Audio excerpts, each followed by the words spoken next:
So hello guys, welcome back to Ozone classes. Last lecture में हमने कर लिया था स्टेट्स ऑफ मैटर और अब हम आज पढ़ेंगे केमिकल इक्विलिब्रियम। ठीक है, मैं आपको बता दूं, जो इस चैनल पे न्यू कमर्स हैं या फिर मेरी वीडियो पहली बार देख रहे हैं, तो इस चैनल पे बायोलॉजी का क्रैश कोर्स कंप्लीट हो चुका है, फिजिक्स का क्रैश कोर्स कंप्लीट हो चुका है। फिजिक्स के क्रैश कोर्स में क्लास 11th और 12th का हर एक चैप्टर मैंने बहुत अच्छे तरीके से करवाया है। वो हमारी वन शॉट वीडियोज है, मतलब कि रिवीजन पर्पज से। सेमी कंडक्टर की 6 घंटे की वीडियो, इलेक्ट्रोस्टैटिक की 4 घंटे की वीडियो, वेव मोशन के 3 घंटे की वीडियो, मतलब हर एक चैप्टर को मैंने बहुत अच्छे तरीके से एक्सप्लेन किया हुआ है। ठीक है ना, तो हमारा फिजिक्स का क्रैश कोर्स कंप्लीट हो गया है, जो कि मैंने खुद से करवा रखा है। ठीक है, तो चैनल पे उसका अलग से प्लेलिस्ट बना हुआ है। जो बच्चे नहीं देखें प्लीज आप जाओ और पूरा अच्छे से देखो। उतना देख लिए ना यार, उसके बेसिस पे जो बोला हूँ उस पूरे लेक्चर में और जो लिखा हूँ उसके बेसिस पे नोट्स बना लिए, प्रीवियस ईयर क्वेश्चन बना लिए, तो फिजिक्स में आराम से आपका 140 प्लस आएगा। ठीक है, प्रोवाइडेड कि आप प्रीवियस ईयर क्वेश्चन बैंक बना के जाओ और एग्जाम में एटलीस्ट एक से डेढ़ घंटा टाइम मैनेज कर पाओ और उसमें क्वेश्चंस कर पाओ। ठीक है, तो फिजिक्स का क्रैश कोर्स मैंने करवा दिया है पूरा। ठीक है, अलग से चैनल पे प्लेस बना हुआ है, प्लीज आप उसको जाकर देखो, मजा आएगा आपको देखने में। फिलहाल में हमारा केमिस्ट्री का क्रैश कोर्स चल रहा है इस चैनल पे। इस केमिस्ट्री के क्रैश कोर्स में निट 2020 से पहले, मतलब 13 सितंबर से पहले मैं फिजिकल केमिस्ट्री और ऑर्गेनिक केमिस्ट्री पूरी कंप्लीट करवा दूंगा। ठीक है, वो गारंटी है। और बीच में हमारा जो बायो केमिस्ट्री का चैप्टर है वो विपिन सर करवा देंगे। अगर टाइम बचता है तो हम लोग इनऑर्गेनिक पढ़ेंगे, नहीं तो इस सेशन में मतलब कि इनऑर्गेनिक नहीं होगा। ठीक है, इनऑर्गेनिक नहीं होगा, ना ही मान के चलो यार, क्योंकि फिजिकल केमिस्ट्री और ऑर्गेनिक केमिस्ट्री कंप्लीट करने में काफ़ी ज़्यादा टाइम लग जाएगा। क्योंकि 8-9 सितंबर में एक दिन अभी बैठ के कैलकुलेट कर रहा था कि कितना टाइम लगेगा, तो यार मतलब 8-9 सितंबर लग जाएगा फिजिकल और ऑर्गेनिक पूरा करवाने में। तो टाइम हमारे पास बचेगा नहीं। 13 सितंबर को हमारा एग्जाम है, तो फिजिकल और ऑर्गेनिक ये मैं गारंटी दे रहा हूँ कि इतना आप पढ़ लिए तो फिजिकल और ऑर्गेनिक से जो भी क्वेश्चन आएगा आप 100% नीट के एग्जाम में बैठोगे और उसके बाद फिर करके आओगे। रिवीजन में इतने अच्छे तरीके से आपको करवाऊंगा ना, इतने अच्छे तरीके से करवाऊंगा कि आपको लगेगा नहीं कि रिवीजन लेक्चर है। बाकी यूट्यूब पे आप जाके देखना, बहुत सारे चैनल पे बहुत सारे वीडियोस आते हैं, 10 फार्मूले लिख दिए, हाँ 10 ये हो गया, 10 फार्मूला ये हो गया, 10 फार्मूला ये हो गया, चलो 10 क्वेश्चन करवा दिए, रिवीजन लेक्चर कंप्लीट। फालतू होते हैं मेरे पॉइंट ऑफ व्यू से वैसे रिवीजन लेकर, उससे कुछ फायदा नहीं होता। हाँ, उनके व्यूज तो बढ़ जाते हैं लेकिन आपका घाटा हो जाता है, आपका टाइम वेस्ट हो जाता है। तो यार ऐसी चीज़ों पे टाइम वेस्ट मत करो। मैं ये नहीं बोलता हूँ कि सिर्फ मेरे ही वीडियोस देखो, किसी के भी वीडियोस देख सकते हो आप, जिसकी वीडियोस आपको अच्छी लगती हो, जो आपके लिए सूटेबल हो। ठीक, तो प्लीज़ चैनल पे जाओ, ठीक है, प्लेलिस्ट चेक करो, फिजिक्स का क्रैश कोर्स लाइन से देखो पूरा। बहुत अच्छे वीडियोस, बहुत अच्छे रिवीजन लेक्चर्स हैं, उसको देख लिए तो फिजिक्स का बहुत अच्छे तरीके से आपका रिवीजन हो जाएगा और साथ साथ प्रीवियस ईयर क्वेश्चन बैंक पूरा बना लेना।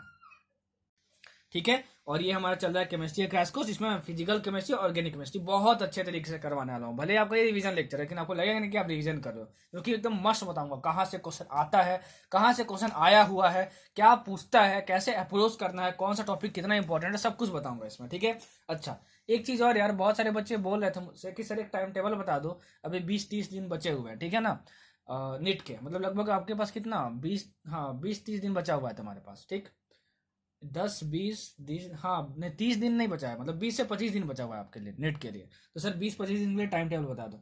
मैं आपको बता देता हूँ कि अगर कोई भी इंसान आपको 20-25 दिन के लिए टाइम टेबल बता रहा है, ठीक है, तो वो आपको बेवकूफ़ बना रहा है और आप सिर्फ और सिर्फ बेवकूफ़ बन रहे हो। लास्ट में जो रिग्रेट करेगा सिर्फ आप करोगे। ठीक है, उसके तो व्यूज बढ़ जाएंगे, ठीक है, जो भी एड्स प्ले हो रहे हैं उसके थ्रू उसके पैसे बढ़ जाएंगे, मॉनेटरी फंड आ जाएगा उसके पास। ठीक है, लेकिन लास्ट में जो पर्सन रिग्रेट करेगा वो सिर्फ आप रिग्रेट करोगे। सॉरी यार, मैं 20-25 दिन का टाइम टेबल नहीं बता सकता, क्योंकि टाइम टेबल कभी फॉलो होता ही नहीं है।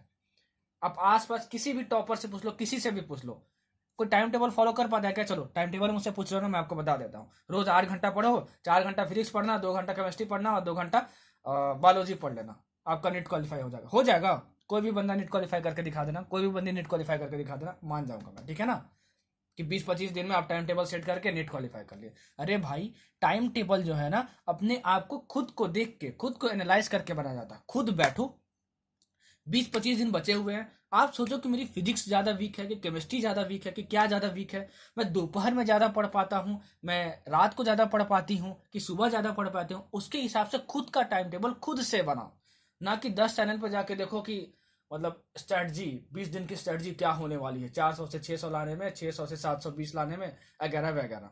ठीक है, उससे आपका टाइम वेस्ट होगा, लास्ट में सिर्फ और सिर्फ आप रिग्रेट होने वाले हो। तो मैंने जिस तरीके से आपको बोला है टाइम टेबल बनाने को, खुद बैठो, खुद एनालाइज करो, खुद देखो कि तुम्हारे लिए कौन सा टाइम ज़्यादा सूटेबल है पढ़ने के लिए, और उस टाइम को अपने हिसाब से यूटिलाइज करो। तो मैं बोलता हूँ चलो, मैं कभी बार क्या करता हूँ, मैं सुबह 4 बजे से 6 बजे तक पढ़ता हूँ। अब मान लो आप ऐसे बच्चे हो जो सुबह 8 बजे उठते हो, और मैं आपको अपने टाइम टेबल में बता दूँ सुबह 4 बजे उठो, ठीक है, 4 से 6 पढ़ो, ठीक है, और उससे ज़्यादा गेन होगा आपको। कर लोगे क्या? अरे भाई 15 दिन तो आपको पहले हैबिट बनाने में लग जाएगी कि सुबह 4 बजे उठे कैसे, और इसके बाद फिर 15-20 दिन बाद एग्जाम ही है आपका। कर लोगे बढ़िया से और रिग्रेट करोगे आप ही। तो आपसे बड़ा बेवकूफ़ कोई नहीं है अगर आप ऐसा कर रहे हो तो। सॉरी, थोड़ा सा मुझे हार्ड बनना पड़ा अपने वर्ड्स पे, लेकिन आपके भलाई के लिए बोल रहा हूँ। तो टाइम टेबल अगर बनाना है 20-25 दिन के लिए, तो वीडियोस कहीं देखने की जरूरत नहीं है आपको, ठीक है। खुद बैठो, खुद को एनालाइज करो, ठीक है, उसके बेसिस पे टाइम टेबल बनाओ कि किस सब्जेक्ट में कितना टाइम देना है, कितना नहीं देना है, किस टाइम पढ़ना है, किन चीज़ों को अवॉइड करना है, ठीक है। समझ में आया आपको? और नीट अब 13 सितंबर को है, इधर उधर ध्यान मतलब भटकाना नहीं, आराम से पढ़ाई करो, ठीक है। नीट का क्रैश कोर्स ये देखो हमारा केमिस्ट्री का जो हो रहा है, मजा आ जाएगा, एकदम मजा आ जाएगा। जो बोल रहा हूँ, जो लिख रहा हूँ, दोनों के बेसिस पे नोट्स बनाना, ठीक है। बहुत अच्छे नोट्स बनेंगे, सारा प्रीवियस ईयर बन जाएगा, ठीक है, और सब कुछ समझ में आएगा, मतलब इंप्रूवमेंट गारंटीड है यार, ठीक है। और जो बच्चा थोड़ा सा भी पहले केमिस्ट्री पढ़ा होगा और इसके बेसिस नोट्स बना लिया, लिख लिया, और प्रीवियस ईयर क्वेश्चन बैंक बना के चला गया, तो उसको 140+ तो आराम से आएगा केमिस्ट्री में, ठीक। चलो, हमने स्टेट्स ऑफ मैटर पढ़ लिया था, पहले हम लोग पूरा फिजिकल केमिस्ट्री कर रहे हैं, ठीक है। उसके बाद अब हम पढ़ेंगे केमिकल इक्विलिब्रियम। आप बोलोगे सर आपने तो थर्मोडायनेमिक्स स्किप कर दिया। अरे भाई स्किप नहीं किया हूँ, केमिकल इक्विलिब्रियम के बाद मैं थर्मोडायनेमिक्स पढ़ाऊंगा, ठीक है। उसके बाद फिर मैं आयनिक इक्विलिब्रियम पढ़ाऊंगा। उसके बाद हमारा क्लास 11 का शायद फिजिकल केमिस्ट्री, हाँ, कंप्लीट हो जाएगा। फिर हम लोग क्लास 12 पार्ट पे आएंगे, फिर सॉलिड स्टेट से शुरू करेंगे, ठीक। केमिकल इक्विलिब्रियम का बात रहा तो ये बहुत ज्यादा इजी चैप्टर, बहुत ज्यादा इजी चैप्टर। जिस भी बच्चे को इक्विलिब्रियम नाम से डर लगता था, अब डर नहीं लगेगा, देख लेना। बहुत इजी तरीके से एकदम बच्चे की तरह रिवीजन करवाऊंगा आपको, ठीक ना। आपको रिवीजन लगेगा नहीं, आपको लगेगा कि कॉन्सेप्ट आप बहुत अच्छे से पढ़ दो। जितना जरूरत है, जितना सिलेबस में, उतना ही पढ़ाऊंगा। यहाँ से एक क्वेश्चन कंफर्म आएगा नीट में, 100% आएगा, और वो बहुत ज्यादा इजी आने वाला, मतलब 4 नंबर आपको आराम से मिल जाएंगे। जिन बच्चों को वीडियो क्लियर नहीं दिखती है, प्लीज इसको 480p रेजोल्यूशन में देखो, ठीक है। एंड प्लीज, ठीक है, ईयरफोन लगा के देखो अगर आपको कम आवाज आती हो तो, ठीक है। अगर ईयरफोन लगाने से आपको कान में दर्द होने लगता है तो यार उस वीडियो को आधे घंटे करके देखो, ठीक है। ये नहीं बोला को लगातार 1.5-2 घंटे ईयरफोन लगा के रखो, ठीक है। समझ में आ रहा है आपको? अच्छा, इस पार्टिकुलर लेक्चर पे मैं एक दिन में 5,000 व्यूज टारगेट कर रहा हूं, ठीक है, 1,000 लाइक्स टारगेट कर रहा हूं, और 250 कमेंट्स टारगेट कर रहा हूं, ठीक है ना। तो जो भी लेक्चर देखना यार, ठीक है, प्लीज अगर वीडियो पसंद आई हो, मतलब लेक्चर पसंद आए, तो प्लीज लाइक करके जाना। ना पसंद आई हो तो भले डिसलाइक कर सकते हो, ठीक है, लेकिन अगर पसंद आई हो, वीडियो देखा तुमने, तो प्लीज लाइक करके जाना। इट्स अ रिक्वेस्ट, ठीक है। मतलब बदले में मेरे को बस थोड़ा सा इतना देना, इतना मैं एफर्ट डालता हूँ, तो मुझे बस यही चाहिए। और वो उसमें भी एक कंडीशन आपको बता दे रहा हूँ कि वीडियो पसंद आए तभी लाइक करना, ना पसंद आए तो प्लीज डिसलाइक कर देना, ठीक है। उससे मेरे को भी लगता है, मैं उसको मोटिवेशन के तौर पे लेता हूँ, अरे बच्चे डिसलाइक कर रहे हैं, ठीक है, इसका मतलब कि चलो ठीक है, हो सकता है कुछ बच्चे जो हेटर्स होते हैं, हर ऑनलाइन प्लेटफॉर्म पे, हर ऑनलाइन चैनल पे कुछ हेटर्स होते ही होते हैं, ठीक है।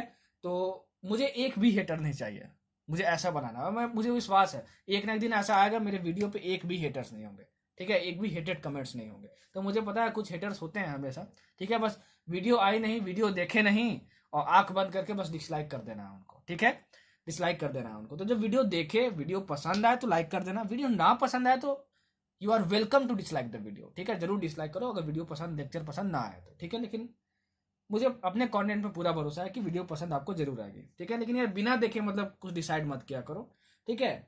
मेरे से क्या दुश्मनी है भाई, और क्या दुश्मनी लेके कर भी लोगे आप, मतलब इसका कुछ क्या होगा, मान लो आपका दुश्मनी मेरे से है, किस बात पे हो सकता है भाई, ना मैं आपको देखा हूँ ना आप मेरे को देखे हो। आज मैं आपको पढ़ा रहा हूँ, कल आपका नीट में सिलेक्शन हो जाएगा, आप किसी मेडिकल कॉलेज में चल जाओगे, उसके बाद फिर शायद आप अपने रास्ते, आपकी ज़िंदगी अलग हो जाएगी, मेरी ज़िंदगी अलग हो जाएगी, ठीक है। तो ना मैं आपको देखा हूँ ना आप मेरे को देखे हो, तो किसी के भी गुस्सा होने से किसी को कुछ फर्क नहीं पड़ने वाला यार, ठीक है।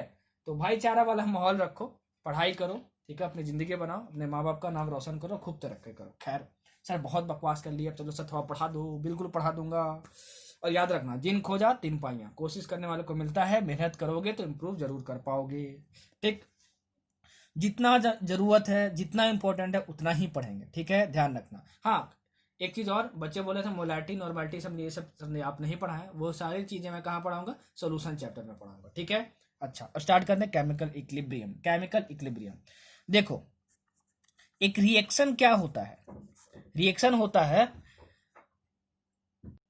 कि दो रिएक्टेंट्स हैं और प्रोडक्ट देते हैं C+D। मतलब मैं अगर बोलूं, मैं आपको बोलूं कि N2 plus H2 gives 3H2, sorry 2NH3, ठीक है, और यहाँ पे 2 हो जाएगा तो N2 प्लस 3H2, 3 2 6, और यहाँ पे 6 हाइड्रोजन और 2 नाइट्रोजन, 2 नाइट्रोजन, हाँ, N2 plus 3H2 gives 2NH3। हम ये रिएक्शन लिखते हैं, ठीक है ना। अच्छा, तो देखो जो चीजें रिएक्ट करती हैं उसको हम लोग बोलते हैं रिएक्टेंट्स, ठीक है, और जब दो चीज रिएक्ट करती हैं तो कुछ बनता है, उस कुछ को हम लोग बोलते हैं प्रोडक्ट्स। मतलब जो बनता है उसको प्रोडक्ट्स बोलते हैं, और जिसके वजह से बनता है उसको हम लोग रिएक्टेंट्स बोलते हैं। इतना समझ में आया, ठीक है। अच्छा, इक्विलिब्रियम क्या होता है, देखो इक्विलिब्रियम का साइन ऐसा होता है, देखो किसी भी रिएक्शन में अगर आपको ये साइन दिखे तो समझ जाना कि वो रिएक्शन इक्विलिब्रियम में है, ठीक है। जैसे बता रहा हूं, जो बता रहा हूं, जो बोल रहा हूं, जो लिख रहा हूं, सबके बेसिस पे नोट्स बना लेना, कुछ भी इनकम्प्लीट नहीं छूटेगा। देखना तो पूरा वीडियो देखना, नहीं देखना हो तो एक भी मिनट मत देखना, ठीक है, क्योंकि पूरा वीडियो देखोगे तभी आपको हर चीज कवर भी हो जाएगा और अच्छे से नोट्स भी बन जाएंगे, ठीक। अच्छा, हाँ, बहुत बच्चे बोल रहे थे कि सर आप अपना नोट्स प्रोवाइड कर दो, ठीक है ना, अपना नोट्स प्रोवाइड कर दो सर, कि आप क्या लिखते हो क्या नहीं लिखते हो, ठीक है, मतलब कैसे नोट्स मुझे मिलने चाहिए। तो मैं आपको बता दूं कि self made notes are the best note. खुद से नोट्स बनाओगे तो बहुत सही बात है। वैसे मैं एक चैनल आपको बता दे रहा हूँ, Mickey future surgeon, Mickey future surgeon, ठीक है यार, ये मेरी बहुत बड़ी फैन है लगता है, ठीक है। उसने अपना चैनल बनाया हुआ इस नाम से, चैनल का नाम क्या है, मिक्की फ्यूचर सर्जन, चैनल का नाम ये है, ठीक है ना, मिक्की फ्यूचर सर्जन चैनल का नाम ये है, ठीक है। और उसने क्या किया है कि वो मेरी सारी वीडियोस देखती है, सबके नोट्स बहुत अच्छे तरीके से बनाती है, और उसके बाद फिर उसको वीडियो के फॉर्मेट में अपने चैनल पे डाल देती है। तो जिन बच्चों को भी नोट्स चाहिए होगा यार, तो प्लीज जाके इसके चैनल पे, ठीक है, देखो नोट्स। बहुत मैंने पर्सनली देखा है उसके, ठीक है, 3-4 वीडियो में मैं देखा है अपना, मतलब इलेक्ट्रोस्टैटिक्स का उसने नोट्स बनाया है, एटॉमिक स्ट्रक्चर का बनाया है, स्टेट्स ऑफ मैटर का बनाया है, और भी बहुत सारे वीडियोस वो बनाते रहती है, मतलब नोट्स बनाते रहती है और वीडियो के फॉर्मेट में डालते रहती है। नाम क्या है चैनल का, मिक्की फ्यूचर सर्जन।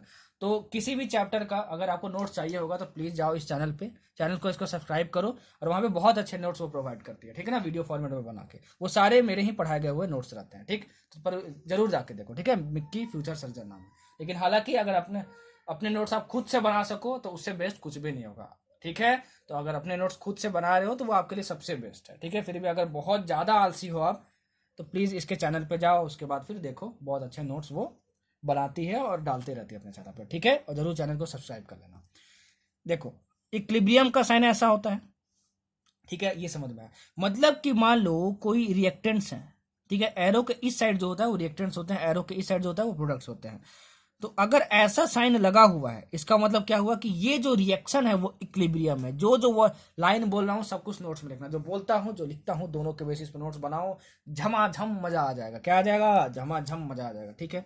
अच्छा सर, इक्विलिब्रियम क्या होता है, देखो होता क्या है ना कि अगर ये एरो लगा हुआ है, ये वाला एरो, मान लो इसी रिएक्शन में A plus B give C+D होता, तो हम लोग ये मान के चलते हैं कि A और B दोनों रिएक्ट किए और कंप्लीटली C और D में कन्वर्ट हो गए। मतलब रिएक्ट करने के बाद A और B का कोई भी क्वांटिटी नहीं बचा है, हम लोग ये मान के चलते हैं, ठीक है। अच्छा, इक्विलिब्रियम का मतलब क्या होता है, देखो कि रिएक्शन इस साइड भी चल रहा है और रिएक्शन इस साइड भी चल रहा है। इसका मतलब क्या हुआ, सुना, इसका रिएक्शन क्या, इसका मतलब क्या हुआ, मतलब कि दोनों जो रिएक्टेंट्स हैं वो रिएक्ट किए, ठीक है, और मिलकर प्रोडक्ट बना। जैसे ही कुछ प्रोडक्ट बनना शुरू हुआ, ठीक है, जैसे ही कुछ प्रोडक्ट बनना शुरू हुआ, ठीक है, उसका प्रोडक्ट का भी रिएक्शन स्टार्ट हो गया और दोबारा हमको रिएक्टेंट्स मिलने लगा, ठीक है, रिएक्टेंट्स मिलने में लगा, ठीक है। ए प्लस बी दोनों जब रिएक्ट करके प्रोडक्ट बना रहे हैं तो इसको हम लोग बोलते हैं फॉरवर्ड रिएक्शन। मतलब रिएक्टेंट से जब प्रोडक्ट बनता है तो हम लोग क्या बोलते हैं उसको, फॉरवर्ड रिएक्शन। और जब रिएक्टेंट से प्रोडक्ट बनता है तो उसको हम लोग क्या बोलते हैं, बैकवर्ड रिएक्शन। मतलब कि रिएक्शन सिर्फ एक साइड नहीं हो रहा है, देखो यहाँ पे रिएक्शन एक साइड बस हो रहा था, ठीक है, ये दोनों मिलकर सिर्फ ये बना रहे थे। लेकिन इक्विलिब्रियम में कोई रिएक्शन होता है तो ऐसा नहीं होता है, ठीक है। ये रिएक्टेंट्स मिलके प्रोडक्ट्स बनाते हैं और प्रोडक्ट्स आपस में रिएक्ट करके क्या बनाते हैं, रिएक्टेंट्स बनाते हैं, ठीक है। मतलब जो इस साइड वाला रिएक्शन है ये वाला एरो वाला रिएक्शन है वो बताता है कि फॉरवर्ड रिएक्शन भी हो रहा है, मतलब प्रोडक्ट्स भी बन रहे हैं, ठीक है। और ये वाला जो एरो वो बताता है कि बैकवर्ड रिएक्शन भी हो रहा है, मतलब प्रोडक्ट्स रिएक्ट करके रिएक्टेंट्स भी बना रहे हैं। तो ये होता है इक्विलिब्रियम का मतलब। यहाँ से कोई क्वेश्चन नहीं आएगा, थोड़ा बहुत कॉन्सेप्ट बिल्डअप करने के लिए मैंने बता दिया, ठीक है। तो कभी भी ऐसा साइन रहा हो तो समझ जाना क्या है, वो रिएक्शन इक्विलिब्रियम में। अच्छा, इक्विलिब्रियम में वही रिएक्शंस हो सकते हैं जो रिवर्सिबल रिएक्शंस हैं। क्या? रिवर्सिबल रिएक्शंस है। क्या? रिवर्सिबल रिएक्शंस है। कहीं भी अगर ऐसा बना हो साइन तो समझ जाना कि वो रिएक्शन कैसा है, रिवर्सिबल रिएक्शन है। कैसा है? रिवर्सिबल रिएक्शन है। रिवर्सिबल रिएक्शन का मतलब सर मत जानो, कोई जरूरत नहीं, रिवीजन एक जितना जरूरत है, जितना इंपॉर्टेंट है, जितना मजा दिलाने की जरूरत है उतना ही मजा दिलाऊंगा। सर ये मजा क्या दिला रहे हो हमारे, मतलब कि पढ़ने में मजा आएगा, कुछ और मत समझ लेना भाई, ठीक है। पढ़ो पढ़ो पढ़ो, खूब पढ़ो, खूब तरक्की करो, बस मैं यही चाहता हूँ, ठीक है। वीडियो अगर ना पसंद आए तो प्लीज डिसलाइक करके जाना, लेकिन पूरी वीडियो पहले देख लेना, ठीक है। जरूर आपको पसंद आएगी, एकदम झमाझम वाला रिवीजन करवा दूंगा, ठीक है। चांद तारे फूल शबनम तुमसे अच्छा कौन है, फिर आप मेरे लिए ये गाना गाओगे। चलो ठीक है। अच्छा, अगर मान लो कोई रिएक्शन है ए प्लस बी, ठीक है, ये दोनों रिएक्टेंट्स हैं, और ये तुमको दे रहा है क्या, सी प्लस डी। क्या दे रहा है तुमको? सी प्लस डी रहा है, और प्लस यहां पे हीट निकल रहा है प्रोडक्ट के साथ। यहां से क्या निकल रहा है? हीट निकल रहा है प्रोडक्ट के साथ, ठीक है। तो हम लोग बोलते हैं कि ये जो है वो इक्जोथर्मिक रिएक्शन है। क्या है? वो इक्जोथर्मिक रिएक्शन है। याद करो, सब कुछ याद करो जैसे बता रहा हूं। और इक्जोथर्मिक रिएक्शन के लिए del H, change in enthalpy, मैं थर्मोडायनेमिक्स से बताऊंगा क्या होता है, लेकिन थोड़ा बहुत तो आप जानते होंगे अगर रिवाइज कर रहे होगे तो। चेंज इन इंथैल्पी की वैल्यू निगेटिव होती है। चेंज इन इंथैल्पी की वैल्यू निगेटिव होती है। ये कैसा रिएक्शन है? इक्जोथर्मिक रिएक्शन है। कैसा रिएक्शन है? इक्जोथर्मिक रिएक्शन है, ठीक है। अच्छा, अगर वही मान लो अगर हीट एब्जॉर्ब हो, मतलब जो रिएक्टेंट्स है उसके साइड में एक्स हीट हो। एक्स क्या है? हीट का अमाउंट है, ठीक है। और ये तुम्हारा प्रोडक्ट हुआ। तो जिस भी रिएक्शन में हीट एब्जॉर्ब होती है, देखो हीट यहाँ पे एब्जॉर्ब हो रही है, यहाँ पे हीट रिलीज हो रही है। प्रोडक्ट के साइड हीट हो तो क्या होगा? हीट रिलीज हो रहा है, उसको क्या बोलेंगे? एक्सोथर्मिक। और जहां भी हीट एब्जॉर्ब होता है उसके लिए जो डेलेस की वैल्यू होती है, डेलेस क्या होता है? चेंज इन इंथैल्पी, वो क्या होता है? पॉजिटिव होता है। देखो कितना कुछ बोल रहा हूँ, लिख नहीं रहा हूँ, तो उसके बेसिस पे नोट्स बना लेना, उसके बेसिस पे नोट्स बना लेना। तो ऐसे रिएक्शन को हम लोग क्या बोलते हैं? इंडोथर्मिक रिएक्शन होते हैं। तो पहचान लोगे अब कि इंडोथर्मिक रिएक्शन किसको बोलते हैं, एक्सोथर्मिक किसको बोलते हैं। किसी भी रिएक्शन में डेलेस की वैल्यू नेगेटिव हो मतलब एक्सोथर्मिक, डेलेस पॉजिटिव हो मतलब इंडोथर्मिक। डेलेस क्या है? चेंज इन एंथैल्पी है। समझ में आया? अच्छा, अब देखो इक्विलिब्रियम हमेशा रिवर्सिबल रिएक्शन के लिए होता है, और किसी भी रिएक्शन को अगर इक्विलिब्रियम अचीव करना है, इक्विलिब्रियम अचीव करना है मतलब इक्विलिब्रियम कंडीशन मैंने बता दिया, ठीक है ना, अचीव करना है, तो उसको हमेशा, उस रिएक्शन को हमेशा क्लोज्ड कंटेनर में ही करना होगा। किस में करना होगा? क्लोज्ड कंटेनर में ही करना होगा, याद रखना, ठीक है, याद रखना। अच्छा, इतना हमको समझ में आया, ठीक। अब पढ़ते हैं हम लोग रेट ऑफ रिएक्शन। देखो रेट ऑफ रिएक्शन बेसिकली उसका डिटेल जो है आप केमिकल कैनेटिक्स में मैं पढ़ाऊंगा आपको, लेकिन थोड़ा सा समझा दे रहा हूँ। देखो अगर तुम्हारा कोई भी दो रिएक्टेंट्स मिलके दो प्रोडक्ट बनाए, ठीक है, तो देखो मैंने क्या बताया, आगे भी रिएक्शन उसका हो रहा है, उसको बोलते हैं फॉरवर्ड रिएक्शन। प्रोडक्ट्स मिलके रिएक्टेंट्स भी बना रहे हैं, मतलब इस साइड भी रिएक्शन हो रहा है, उसको हम लोग बोलते हैं बैकवर्ड रिएक्शन। तो इन दोनों का रिएक्ट करने का कुछ रेट होता है टाइम के साथ, मतलब टाइम के साथ कुछ स्पीड होती है, ठीक है, इसके रिएक्ट करने के। उसको हम लोग बोलते हैं, अगर ए प्लस बी से सी प्लस डी बन रहा है तो उसको हम लोग बोलते हैं रेट ऑफ फॉरवर्ड रिएक्शन। क्या बोलते हैं? Rate of forward reaction. मतलब कि ए प्लस बी रिएक्ट करके सी प्लस डी कितने तेजी से बना रहा है, उसको हम लोग बोलते हैं रेट ऑफ फॉरवर्ड रिएक्शन, ठीक है। और सी प्लस डी रिएक्ट करके भी क्या बना रहा है? ए प्लस बी बना रहा है। इसका मतलब देखो इधर से इधर हम लोग जा रहे हैं, मतलब बैकवर्ड जा रहे हैं, ठीक है। तो किस रेट से प्रोडक्ट रिएक्ट करके ए प्लस बी बना रहे हैं, तो हम लोग उसको बोलते हैं रेट ऑफ क्या? Backward reaction. जब इक्विलिब्रियम आता है, जब इक्विलिब्रियम कंडीशन आता है तो ये दोनों इक्वल हो जाते हैं। Rate of forward reaction is equal to rate of backward reaction हो जाता है, याद रखना, ठीक है। क्वेश्चन ये पूछता है आपसे कि बताओ इक्विलिब्रियम के लिए क्या क्या पॉसिबल है, तो इक्विलिब्रियम में क्या होता है, वो हमेशा रिवर्सिबल रिएक्शन के लिए होगा, वो हमेशा क्या हुआ? क्लोज कंटेनर में अचीव किया जाता है, और उसमें rate of forward reaction is equal to rate of backward reaction होता है, रेट ऑफ बैकवर्ड रिएक्शन होता है, ठीक है। और हमेशा क्लोज कंटेनर में तुम केमिकल इक्विलिब्रियम को अचीव कर सकते हो। उसका मतलब क्या हुआ? Chemical equilibrium can only be established if none of the product is allowed to escape out. Escape out मतलब अगर किसी क्लोज कंटेनर में होल कर दोगे तो भाई उसमें कोई गैसियस अगर प्रोडक्ट होगा तो बाहर निकल जाएगा। और मैंने क्या बोला कि क्लोज कंटेनर में ही करना होगा, इसका मतलब कि वो इक्विलिब्रियम अचीव नहीं कर सकता है। समझ में आया? समझ में आया, ठीक है। समझ में आया कि नहीं आया? देखो अगर मैं ग्राफ ड्रा करूं, अगर मैं ग्राफ ड्रा करूं रेट ऑफ रिएक्शन का, देखो ये rate of reaction, rate of reaction में, रेट ऑफ रिएक्शन, और टाइम में, टाइम बीतते जा रहा है तुम्हारा, ठीक है, टाइम बीतते जा रहा है यहाँ पे। तो देखो रेट ऑफ फॉरवर्ड रिएक्शन मतलब क्या, रिएक्टेंट्स प्रोडक्ट्स कितने तेजी से बन रहे हैं, ठीक है, कितने तेजी से बन रहे हैं। और इक्विलिब्रियम में हमको क्या करना है, rate of forward reaction is equal to rate of backward reaction करना है, ठीक है, रेट ऑफ बैकवर्ड रिएक्शन करना है। देखो तो पहले तो प्रोडक्ट कुछ भी नहीं था, ठीक है, अगर मान लो पहले इनिशियली हम क्या लिए हैं, सिंपली रिएक्टेंट्स लिए, तो पहले तो प्रोडक्ट कुछ भी नहीं था, तो प्रोडक्ट मिलकर रिएक्टेंट्स बना नहीं सकता है, मतलब कि पहले सिर्फ रेट ऑफ फॉरवर्ड रिएक्शन कितना तेजी से रिएक्ट कर रहा है, कितना बना रहा है, तो ये डिक्रीज करेगा rate of forward reaction, rate of forward reaction, ठीक है। और रेट ऑफ बैकवर्ड रिएक्शन जैसे जैसे प्रोडक्ट बनेगा ये रिएक्ट करके दोबारा रिएक्टेंट्स बनाएगा, ये क्या करेगा, इंक्रीज करेगा टाइम के साथ, और एक पॉइंट पे दोनों आके मिक्स हो जाएंगे, मिक्स हो जाएंगे। देखो इस पॉइंट पे रेट ऑफ रिएक्शन, देखो इस पॉइंट पे रेट ऑफ रिएक्शन सेम हो गया, मतलब इस पॉइंट पे इक्विलिब्रियम अटेंड हो गया, इक्विलिब्रियम अटेंड हो गया। तो इस ग्राफ को मैंने समझा दिया, ये ग्राफ पूछा जाता है, बताओ इस ग्राफ में कौन सा पॉइंट है जो इक्विलिब्रियम पॉइंट को बता रहा है, तो जहाँ पे rate of forward reaction rate of backward reaction को इक्वल कर दे, ठीक है, मतलब ये आपको क्या है, रेट ऑफ फॉरवर्ड रिएक्शन, ये क्या है आपका रेट ऑफ बैकवर्ड रिएक्शन है इस केस के लिए, ठीक है ना, समझ में आया। और यही पूछेगा भी आपसे, पूछ सकता है भाई, समझ लेना भाई, समझ लेना, ठीक। अच्छा, एक बार किसी भी रिएक्शन में इक्विलिब्रियम अचीव हो गया, मतलब rate of forward reaction rate of backward reaction के इक्वल हो गया, उस टाइम पे ठीक है, ना ही टेम्परेचर चेंज होगा जिस वेजल में किया जा रहा है, ठीक है, इस रिएक्शन को, ना कि उस वेजल का तुम्हारा डेंसिटी चेंज होगा, डेंसिटी, ठीक है ना, मतलब उसमें गैसेज अगर होंगे तो उसका डेंसिटी होगा, सॉलिड होगा तो डेंसिटी होगा। अरे भाई मैं बोल रहा हूँ ये गैस है मान लो, ये सॉलिड है मान लो, ये लिक्विड है, तो कुछ ना कुछ इसका डेंसिटी होगा ना, तो जैसे ही इक्विलिब्रियम अटेंड हो जाएगा ना टेम्परेचर चेंज होगा, ना डेंसिटी चेंज होगा, ना कॉन्सेंट्रेशन ऑफ, ना कि कॉन्सेंट्रेशन ऑफ एनी प्रोडक्ट्स और रिएक्टेंट्स चेंज होगा,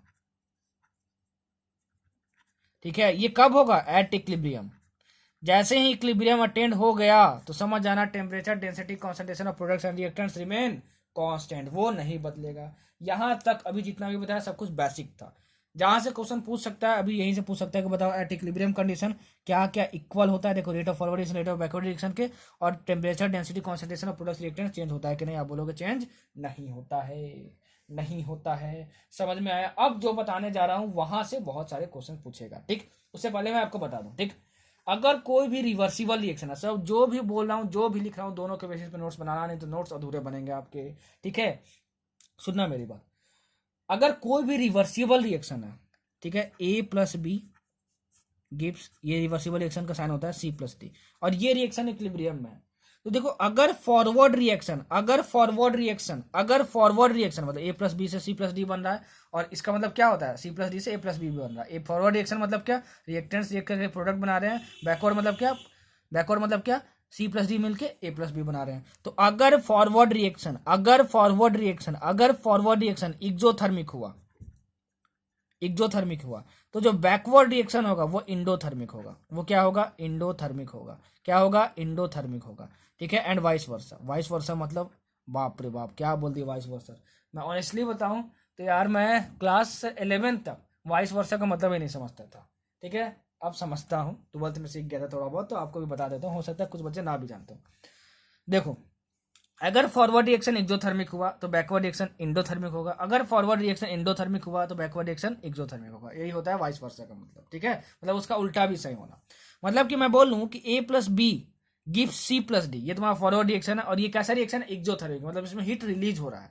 तो बताओ कि C plus D gives A plus B, ये बैकवर्ड रिएक्शन होगा। वो कैसा रिएक्शन होगा, बोलेंगे वो इंडोथर्मिक होगा, मतलब कि वो हीट एब्जॉर्ब कर रहा होगा, वो हीट एब्जॉर्ब कर रहा होगा। समझ में आया, इंपॉर्टेंट पॉइंट है, नोट कर लेना, ठीक है, समझ में आया।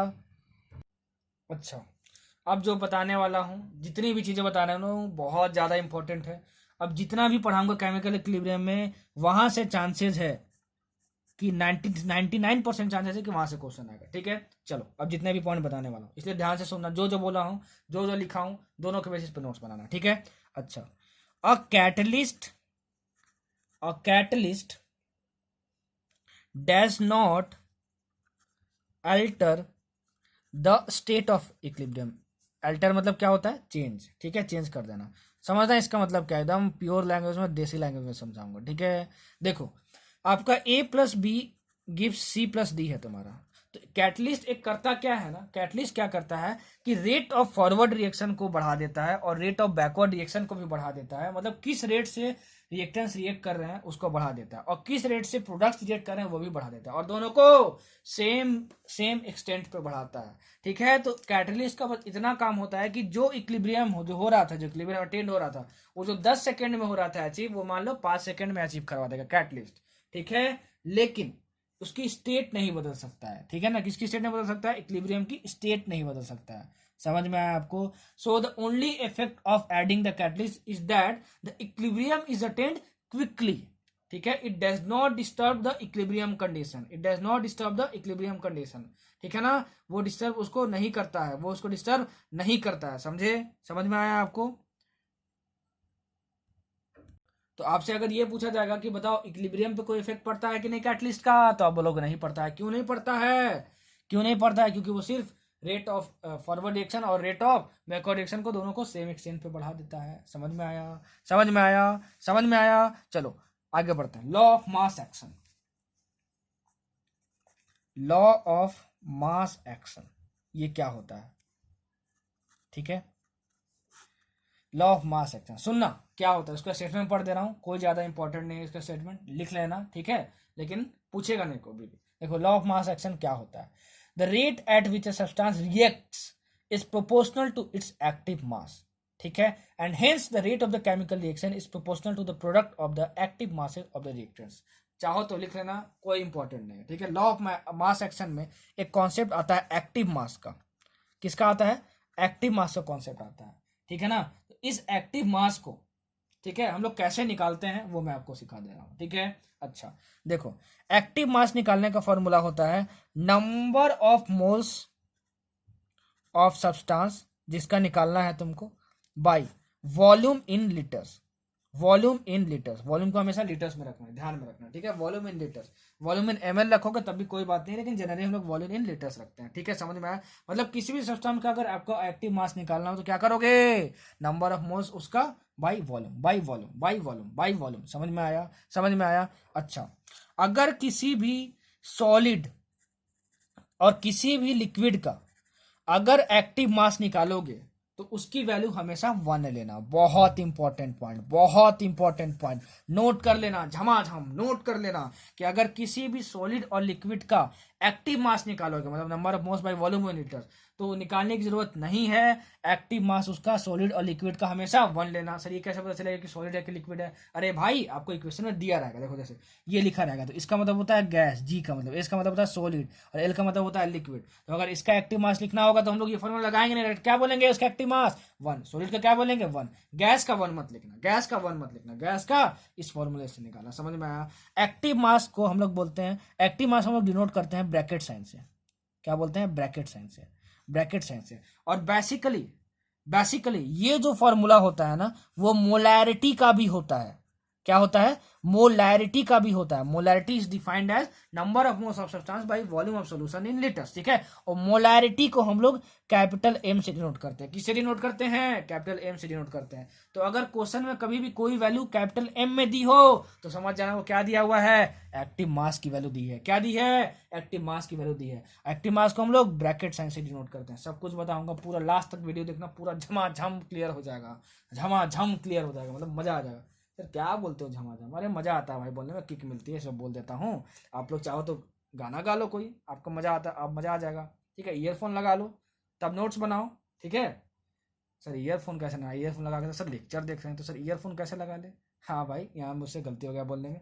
ठीक है, मतलब यार साथ में कुछ रख लो यार, मतलब चना वना खाने के लिए रख लो। ठीक है, कुछ रख लो, मुंह में डालते रहो, मुंह में खाते रहो कुछ ना कुछ, और हमारे नोट्स देखते, वीडियो लेक्चर देखते रहो और नोट्स बनाते रहो, मजा आ जाएगा। ठीक है, मुझे गाना गाने का बहुत ज़्यादा शौक है। ठीक है, तो मैं गाना गाते रहता हूँ। अभी तो मैं यार थोड़ा बहुत बस झमाझम कर देता हूँ, नहीं तो मैं गाना भी गाता हूँ यार, मजा आता है। ठीक, ठीक है, तो एक्टिव मास हम लोग ऐसे निकालते हैं, याद रखना तुम। कभी भी अगर मोलैरिटी दिया हो, मतलब एम, कैपिटल एम दिया हो, तो समझ लेना वो क्या दिया हुआ है? एक्टिव मास दिया हुआ है। ठीक है, सॉलिड लिक्विड का एक्टिव मास 1 लेंगे, या फिर कोई भी सब्सटेंस अगर क्वेश्चन में दिया है उस सब्सटेंस को हम एक्सेस में ले रहे हैं, एक्सेस में ले रहे हैं, तो उसका एक्टिव मास कितना ले लेना? 1 ले लेना। जो जो बोल रहा हूँ, जो जो लिख रहा हूँ, दोनों के वजह से नोट्स बना लेना, नहीं तो फिर कुछ कुछ भी समझ में नहीं आएगा और लास्ट में आपसे क्वेश्चन नहीं बनेगा, ठीक है ना। इसलिए जैसे बोल रहा हूँ जैसे लिख रहा हूँ सबके बेसिस पे नोट्स बना लेना। ऐसा रिवीजन कोई नहीं करवाएगा यार, ठीक है। जो मिनिमम टारगेट है एटलीस्ट उतना पूरा कर दिया करो, ठीक। अच्छा आगे बढ़ते हैं। Law of chemical equilibrium. Law of chemical equilibrium बहुत ज़्यादा इंपॉर्टेंट है, ध्यान से देखना। लॉ ऑफ केमिकल इक्विलिब्रियम, ठीक। लॉ ऑफ केमिकल इक्विलिब्रियम देखो, अगर मान लो तुम्हारे पास कोई रिएक्शन है A capital A plus B capital B और ये इक्विलिब्रियम है X capital X plus Y capital Y, ठीक है। आपको इसके लिए इक्विलिब्रियम कांस्टेंट की वैल्यू लिखनी है, कितनी होगी, इक्विलिब्रियम कांस्टेंट की वैल्यू लिखनी है। इक्विलिब्रियम कांस्टेंट को हम लोग के सी से डिनोट करते हैं। किसे डिनोट करते हैं हम लोग, के सी से डिनोट करते हैं। किसका हम लोग डिनोट करते हैं, के सी से हम लोग डिनोट करते हैं, ठीक है। समझ में आया आपको, के सी से डिनोट करते हैं, के सी से या फिर सिंपली के से। इसकी वैल्यू कैसे निकालेंगे इस रिएक्शन के लिए, आपको क्या करना है, सबसे पहले प्रोडक्ट्स को देखना है। मैंने प्रोडक्ट को देख लिया, ठीक है। जितने भी प्रोडक्ट्स होंगे उसका एक्टिव मास लिखो। तो एक्टिव मास को हम लोग ब्रैकेट से डिनोट करते हैं। यहाँ पे एक्स प्रोडक्ट है और वाई प्रोडक्ट है, ये समझ में, ये दोनों मल्टीप्लीकेशन में, ठीक है। बाई, उसके बाद जितने भी रिएक्टेंट्स हैं वो लिखो। रिएक्टेंट्स कितने हैं, 2 हैं, 1 2, ए और ये बी। फिर क्या करो, जो भी स्टाइकियोमेट्रिक कॉफिशिएंट है वो पावर में लगा दो। तो एक्स का क्या है कॉफिशिएंट, ये है, तो यहाँ पे लिख दिए। वाई का क्या है, वाई है, लिख दिए। ए का क्या है, ए लिख दिए। बी का क्या है, बी लिख दिए। ये आपका केसी की वैल्यू हो गई। देखो इतना सिंपल आपको समझा दिया, ठीक है ना। और ये क्या है, ये ब्रैकेट, ब्रैकेट का मतलब होता है एक्टिव मास। एक्टिव मास क्या होता है, मोलारिटी होता है। क्या होता है, मोलारिटी होता है। क्या होता है, मोलारिटी होता है, मतलब number of moles of substance by volume in litres, by volume in litres. समझ में आया, समझ में आया, ठीक है। एक एग्जांपल लेके समझाओ, अरे क्वेश्चन लेके समझा दूंगा, ठीक है। एकदम झमाझम मजा आ जाएगा। क्या आ जाएगा, झमाझम मजा आ जाएगा। अगर सुनना, अगर गैसियस रिएक्शन हुआ, गैसियस रिएक्शन हुआ, ठीक है, तो इस केसी की वैल्यू को हम लोग केपी बोलते हैं। क्या बोलते हैं, केपी बोलते हैं। क्या बोलते हैं, केपी बोलते हैं। मतलब कि मान लो कि ये capital A capital B capital X capital Y सभी क्या है, गैस है, तभी एप्लीकेबल होगा, याद रखना। सभी क्या है, गैस है, सभी क्या है, गैस है, सभी क्या है, गैस है। मतलब ये भी गैस हुआ, ये भी गैस होगा, ये भी गैस होगा, ये भी गैस होगा, तब जाके हम उसके लिए केपी निकालेंगे। सब कुछ लिख लेना, ध्यान से सुनना। कुछ छूट जाए तो पीछे वीडियो को रिवाइंड करना, फिर से देखना, फिर देखना, फिर से पीछे करना, फिर देखना, समझे, ठीक है। तो केपी जो होती है वो क्या होती है, उसकी value partial pressure of X, partial pressure of Y by partial pressure of A और partial pressure of B. Sir ये पार्शियल प्रेशर क्या होता है, सब कुछ मैंने स्टेट्स ऑफ मैटर में बता दिया। पार्शियल प्रेशर मतलब सिंपली प्रेशर ही होता है। क्या होता है, प्रेशर ही होता है। और इसका पावर जो कॉफिशिएंट है वो लगा दो, मतलब ये एक्स, ये वाई, ठीक है, और ये ए और ये बी। समझ में आया, ये केपी है। केपी किसके लिए सिर्फ डिफाइंड होगा, गैसियस रिएक्शन के लिए होगा, अगर सभी गैस फॉर्म में होंगे तब। और केसी जनरली किसी के लिए भी लगा सकते हैं। समझ में आया। इस केपी और केसी में क्या रिलेशन होता है, सर कुछ होता है क्या, हाँ होता है। के पी इज इक्वल टू के सी इंटू आर टी डेल्टा का पावर एन जी, ठीक है। बहुत ज्यादा इंपॉर्टेंट, एकदम 10 स्टार मार के रख लो। यहाँ पे मैं 2 स्टार मार रहा हूँ, अब 10 स्टार मार लो और थोड़ा सा हंस लेना, ठीक है। मजा आ जाएगा। अपने आप को हमेशा खुश रखने की कोशिश करो। जिंदगी में बहुत कुछ है, जिंदगी के पास बहुत कुछ है देने के लिए, बस आपको मेहनत करना है, ठीक है। देखो इस पे बहुत ज्यादा क्वेश्चन आते हैं, इस रिएक्शन, इस इक्वेशन पे। यहाँ पे ध्यान रखना कि जो डेल एन जी की वैल्यू होती है वो होती है तुम्हारे पास change in number of moles of gaseous substances. इसको अंडरलाइन कर लेना। चेंज किसका निकालना है, बस गैसियस सब्सटेंस का निकालना है। अभी क्वेश्चन करवाऊंगा 1-2, ठीक है, अप्रोच भी बताऊंगा, ठीक है। ये मत समझना कि छोड़ दूंगा, ठीक है। तो यहां से हमको क्या समझ में आया, हमको ये याद रखना है केपी किसके लिए डिफाइंड होता है, सिर्फ गैसियस रिएक्शन के लिए, जिसमें प्रोडक्ट्स और रिएक्टेंट सारे गैस फॉर्म में हो।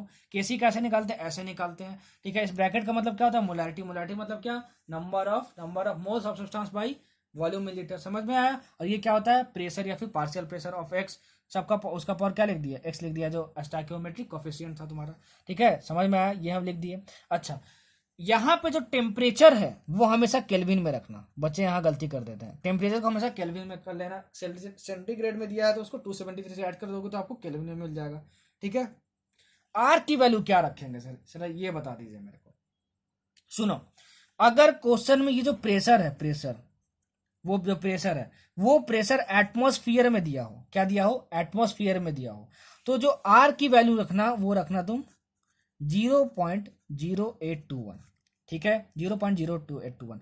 अगर क्वेश्चन में प्रेशर की वैल्यू बार्स में दी हो, तो आर की वैल्यू रखना 0.0831, ठीक है ना, समझ में आया। अगर क्वेश्चन में केपी और केसी की वैल्यू आपको गिवन है, केपी या केसी की वैल्यू आपको गिवन है, और वो डायमेंशनलेस है, डायमेंशनलेस मतलब उसको कोई डायमेंशन नहीं दिया हुआ है, डायमेंशनलेस मतलब कोई डायमेंशन नहीं दिया हुआ है, मतलब कोई डायमेंशन नहीं दिया है कि मोल पर लीटर है कि क्या है, कुछ भी नहीं लिखा है, बस नंबर एक लिखा हुआ है, ठीक है ना, कि केपी की वैल्यू 2 है, केसी की वैल्यू 3 है, सिर्फ नंबर लिखा हुआ है, उसका मतलब क्या होता है, डायमेंशनलेस होता है। तो समझ जाना कि आर की वैल्यू आपको क्या रखना है, 0.0831 रखना है, कितना रखना है, 0.0831 रखना है, ठीक है। इन तीनों से आप ये कंक्लूजन बनाओगे कि तीनों वैल्यू देखो आसपास है, सब में 0.08 0.08 0.08, ठीक है, शुरू का डिजिट सब में सेम है, ठीक है। तो मैं क्या करता था कि कोई भी क्वेश्चन आता था तो उसमें 0.082 वैल्यू रख देता था, ठीक है, मेरा आंसर अप्रोक्सीमेटली इक्वल आ जाता था, ठीक है। तो आप ये भी कर सकते हो, ठीक है। चलो अब इसमें एक दो क्वेश्चन मैं करके बताता हूँ, इसको कैसे अप्रोच करेंगे, कैसे बनाएंगे सब कुछ, ठीक है। एक क्वेश्चन करवाऊंगा, ठीक है, झमाझम मजा आ जाएगा, सब कुछ समझ जाओगे, प्रीवियस ईयर बना लोगे आप, ठीक। चलो इससे पहले आपको मैं सिखा देता हूँ डेल्टा एन जी कैसे निकालते हैं, ठीक है। मान लो तुम्हारे पास कोई रिएक्शन दिया हुआ है, ठीक है, कोई रिएक्शन दिया हुआ है, A plus B gives C plus D, दिया हुआ है तुम्हारे, ठीक है। ये गैस है, ये सॉलिड है, ठीक है, और ये गैस है और ये गैस है। हमेशा कभी भी क्वेश्चन आएगा केमिकल इक्विलिब्रियम का तो चेक कर लेना ये सारी चीजें, कौन गैस है कौन सॉलिड है। डेल्टा एन जी कैसे निकालेंगे इस रिएक्शन के लिए, सिर्फ गैसियस सब्सटेंस का देखना है चेंज, ठीक है। तो प्रोडक्ट्स में कितने हैं, ये गैस है ये भी गैस है, मतलब टोटल कितने मोल्स है, 1 और 1 मतलब 2, ठीक है। अच्छा माइनस देखो इसका भी एक मोल है, इसका भी एक मोल है, इसका जो भी स्टाइकियोमेट्रिक कोएफिशिएंट होता है वो नंबर ऑफ मोल्स होता है, ठीक है ना। इसका भी एक मोल है, इसका भी एक मोल है, तो यहाँ -2 कर देंगे क्या, नहीं, आपको क्या देखना है, बस गैसियस सब्सटेंसेस का मोल देखना है, ठीक है ना, गैसियस सब्सटेंसेस का मोल देखना है। तो ये तो सॉलिड है, इसको देखना ही नहीं आपको, ये गैस है, इसको देखना है, तो ये -1 करेंगे, तो 2 - 1 1 हो गया, तो यहाँ पे किसकी वैल्यू हुई, डेल्टा एन जी की वैल्यू हुई। तो ये गलती मत करना, ठीक है। अगर मान लो यहाँ पे लिक्विड भी होता है, ये लिक्विड फॉर्म में भी होता है, तब भी इसका हम लोग नंबर ऑफ मोल्स काउंट नहीं करते डेल्टा एन जी निकालते समय, ठीक है। रिवीजन के तौर पे बहुत कुछ समझा रहा हूँ, इतना कोई नहीं समझाएगा, कोई भी नहीं समझाएगा आपको, ठीक है, ध्यान में रखना, कोई भी आपको नहीं समझाएगा, लेकिन मैं समझा रहा हूँ, तो प्लीज अपने तरफ से थोड़ा एफर्ट दिखाओ, चैनल को सब्सक्राइब करो, वीडियो शेयर करो, ज्यादा से ज्यादा लोग तक ये हेल्प पहुंचे, ठीक।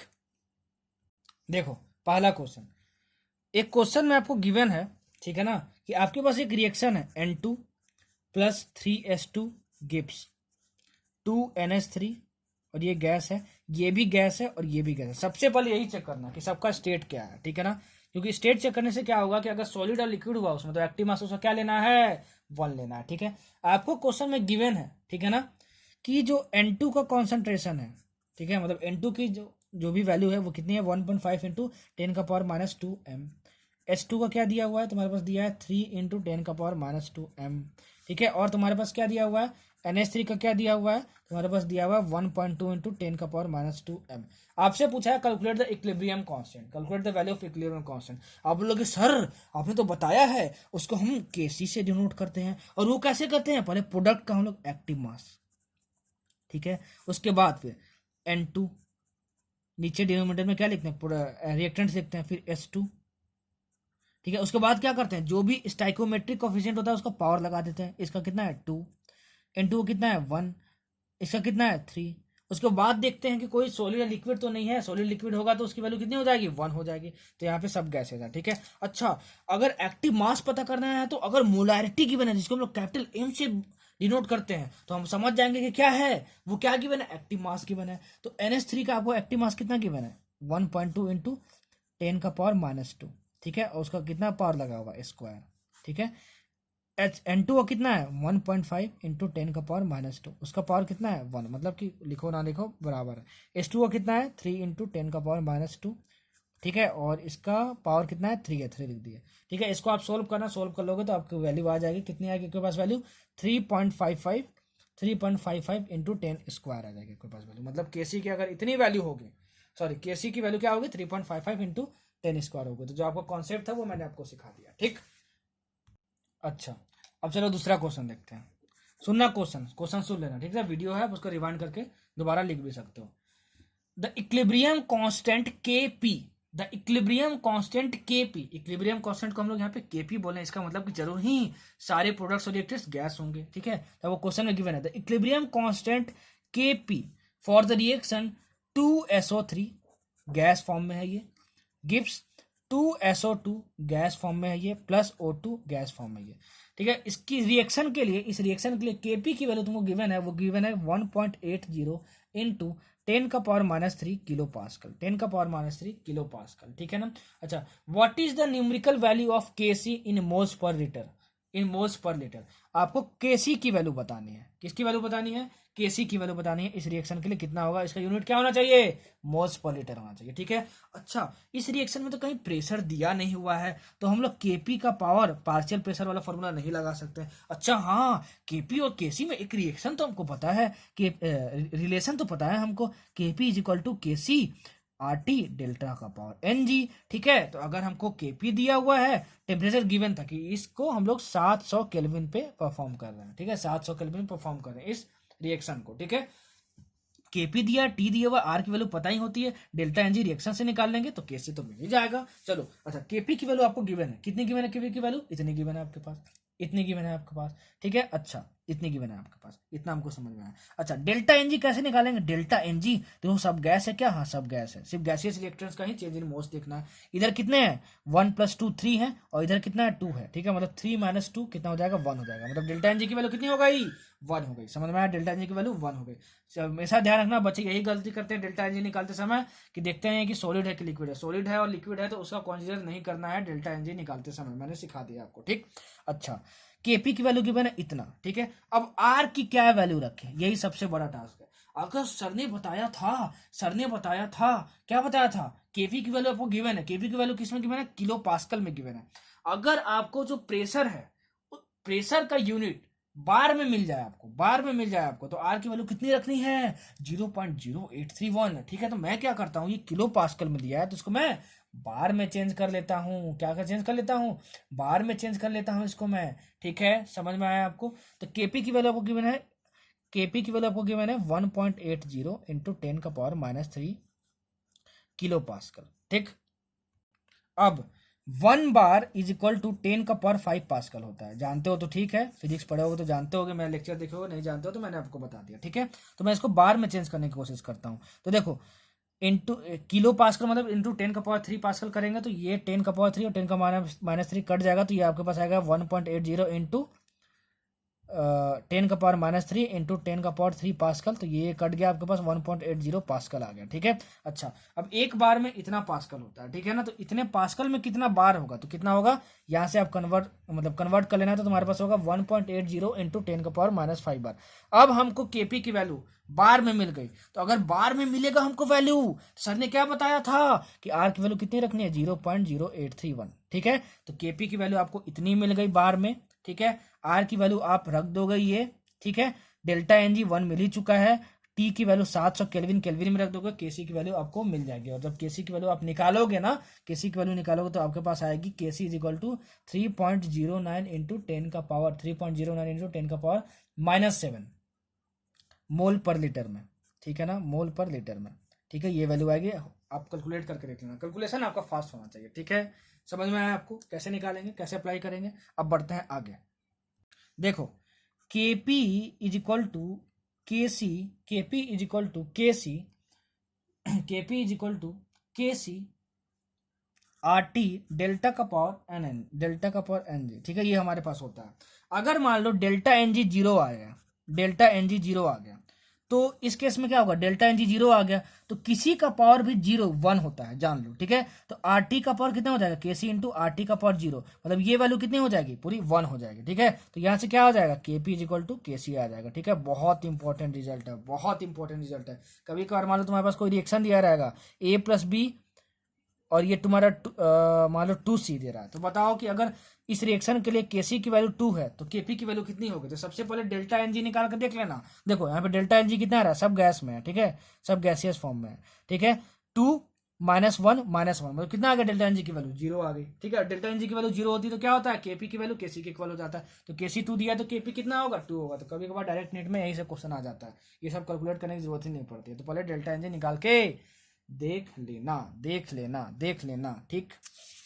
अच्छा, एक और कॉन्सेप्ट, मान लो तुम्हारे पास कोई रिएक्शन है, ठीक है, 2xo gives x2 plus O2, ठीक है, एंड 2xO2, ठीक है, gives x2 plus 2O2, x2 plus 2O2, ठीक है। और इसके लिए जो इक्विलिब्रियम कांस्टेंट की वैल्यू है वो है तुम्हारे पास 10 का पावर 24, और इसके लिए जो तुमको इक्विलिब्रियम कांस्टेंट की वैल्यू गिवन है वो है 2.5 इंटू 10 का पावर 10।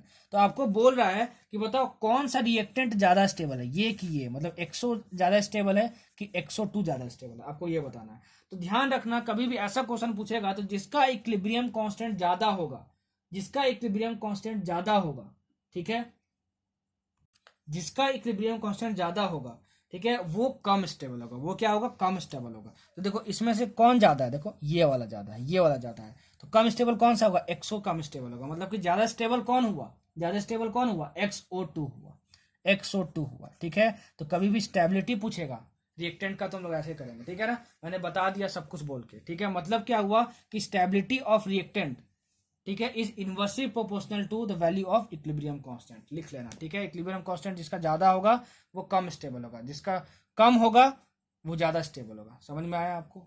ठीक, आगे फीचर्स ऑफ केसी। केसी मतलब क्या? Equilibrium constant. केसी की जो वैल्यू है वो सिर्फ और सिर्फ, जो केसी की वैल्यू है वो सिर्फ और सिर्फ डिपेंड करती है टेम्परेचर पे, ओनली डिपेंड्स ऑन टेम्परेचर। बहुत ज्यादा इंपॉर्टेंट पॉइंट है, याद कर लो, ठीक है ना। कैसा क्वेश्चन बनेगा मैं बता दे रहा हूं। It does not depend upon, it does not depend upon, value of KC does not depend upon pressure, दूसरा कैटलिस्ट, तीसरा concentration of reactants, reactants and products, ठीक है। देखो कैसा क्वेश्चन पूछेगा आपसे।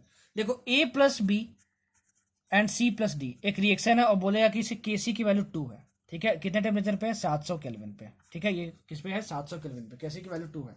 मान लो कि इस रिएक्शन का प्रेशर बदल दिए, इस रिएक्शन का प्रेशर बदल दिए, तो बताओ कि केसी की वैल्यू बदलेगी क्या? नहीं बदलेगी। मतलब आपको पता क्या दिया रहेगा कि 2 बार पे इस रिएक्शन को किया जा रहा था तो केसी की वैल्यू इतनी है, तो बताओ 10 बार पे करेंगे तो केसी की वैल्यू कितनी होगी? बाप रे बाप, अब तो 10 बार हो गया सर, अब क्या करें भाई? तो मेरे स्टूडेंट हो, क्या बोलोगे कि वैल्यू चेंज नहीं होगी, डजंट डिपेंड, ठीक है। क्या बोलेगा? अब इसमें क्या कर दी? कैटलिस्ट डाल दिए। आप सोचोगे चेंज हो जाएगी वैल्यू, बोलोगे सर आप, फिर सर आप क्या बोलोगे कि हम आपके स्टूडेंट हैं, कैटलिस्ट से भी इफेक्ट नहीं पड़ता। फिर मैं बोलूंगा कि अगर पहले रिएक्टेंट्स का हम लोग जो क्वांटिटी लिए थे, इसका 2 मोल लिए थे, इसका 3 मोल लिए थे, तो केसी की वैल्यू 2 आ रही थी, तो बताओ इसको आप 5 मोल और इसको 10 मोल लेंगे, ठीक है, तब केसी की वैल्यू क्या आएगी? आप बोलो कि अरे बाप रे बाप, ये क्या पूछ दिया, कैसे निकालेंगे? आप बोलोगे अरे भाई मैं तो सर का स्टूडेंट हूँ, ठीक है, हमको पता है कि वो कॉन्सेंट्रेशन ऑफ रिएक्टेंट्स पे भी डिपेंड नहीं करता है, ठीक है ना।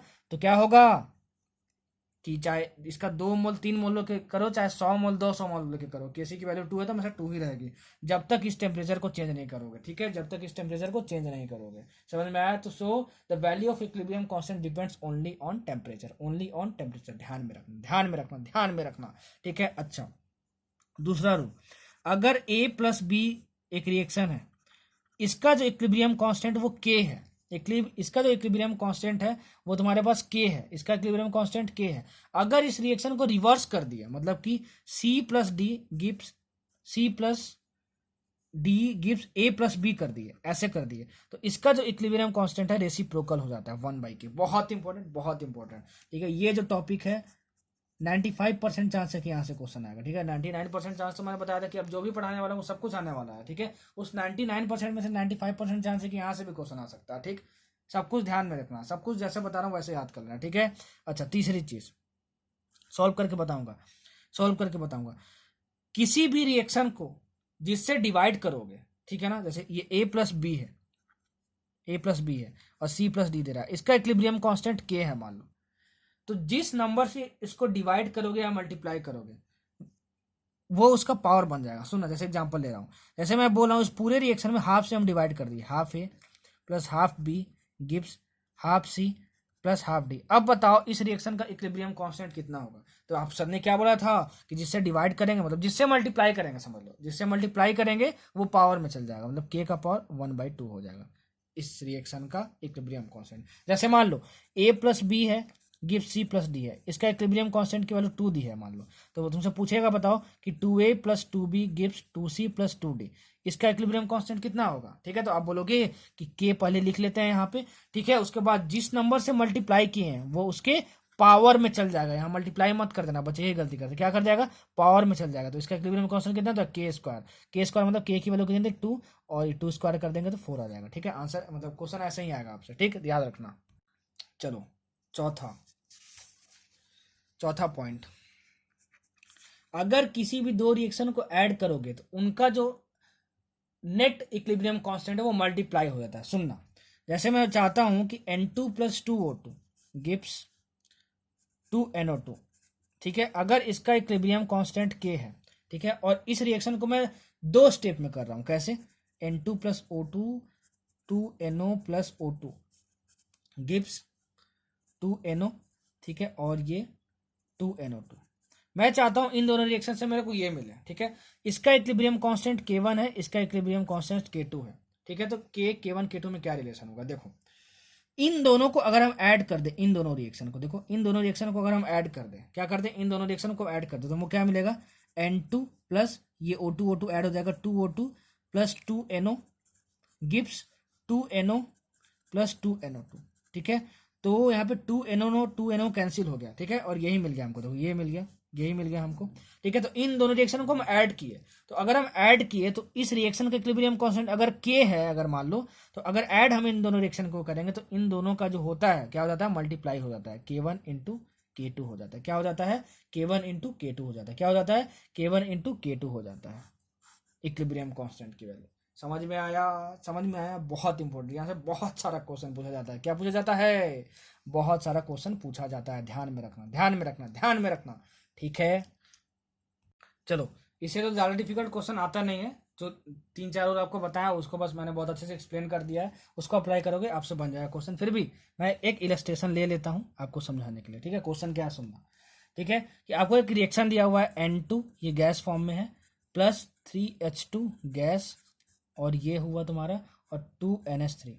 बोला गया क्वेश्चन में कि Kp की वैल्यू इस रिएक्शन के लिए 49 है।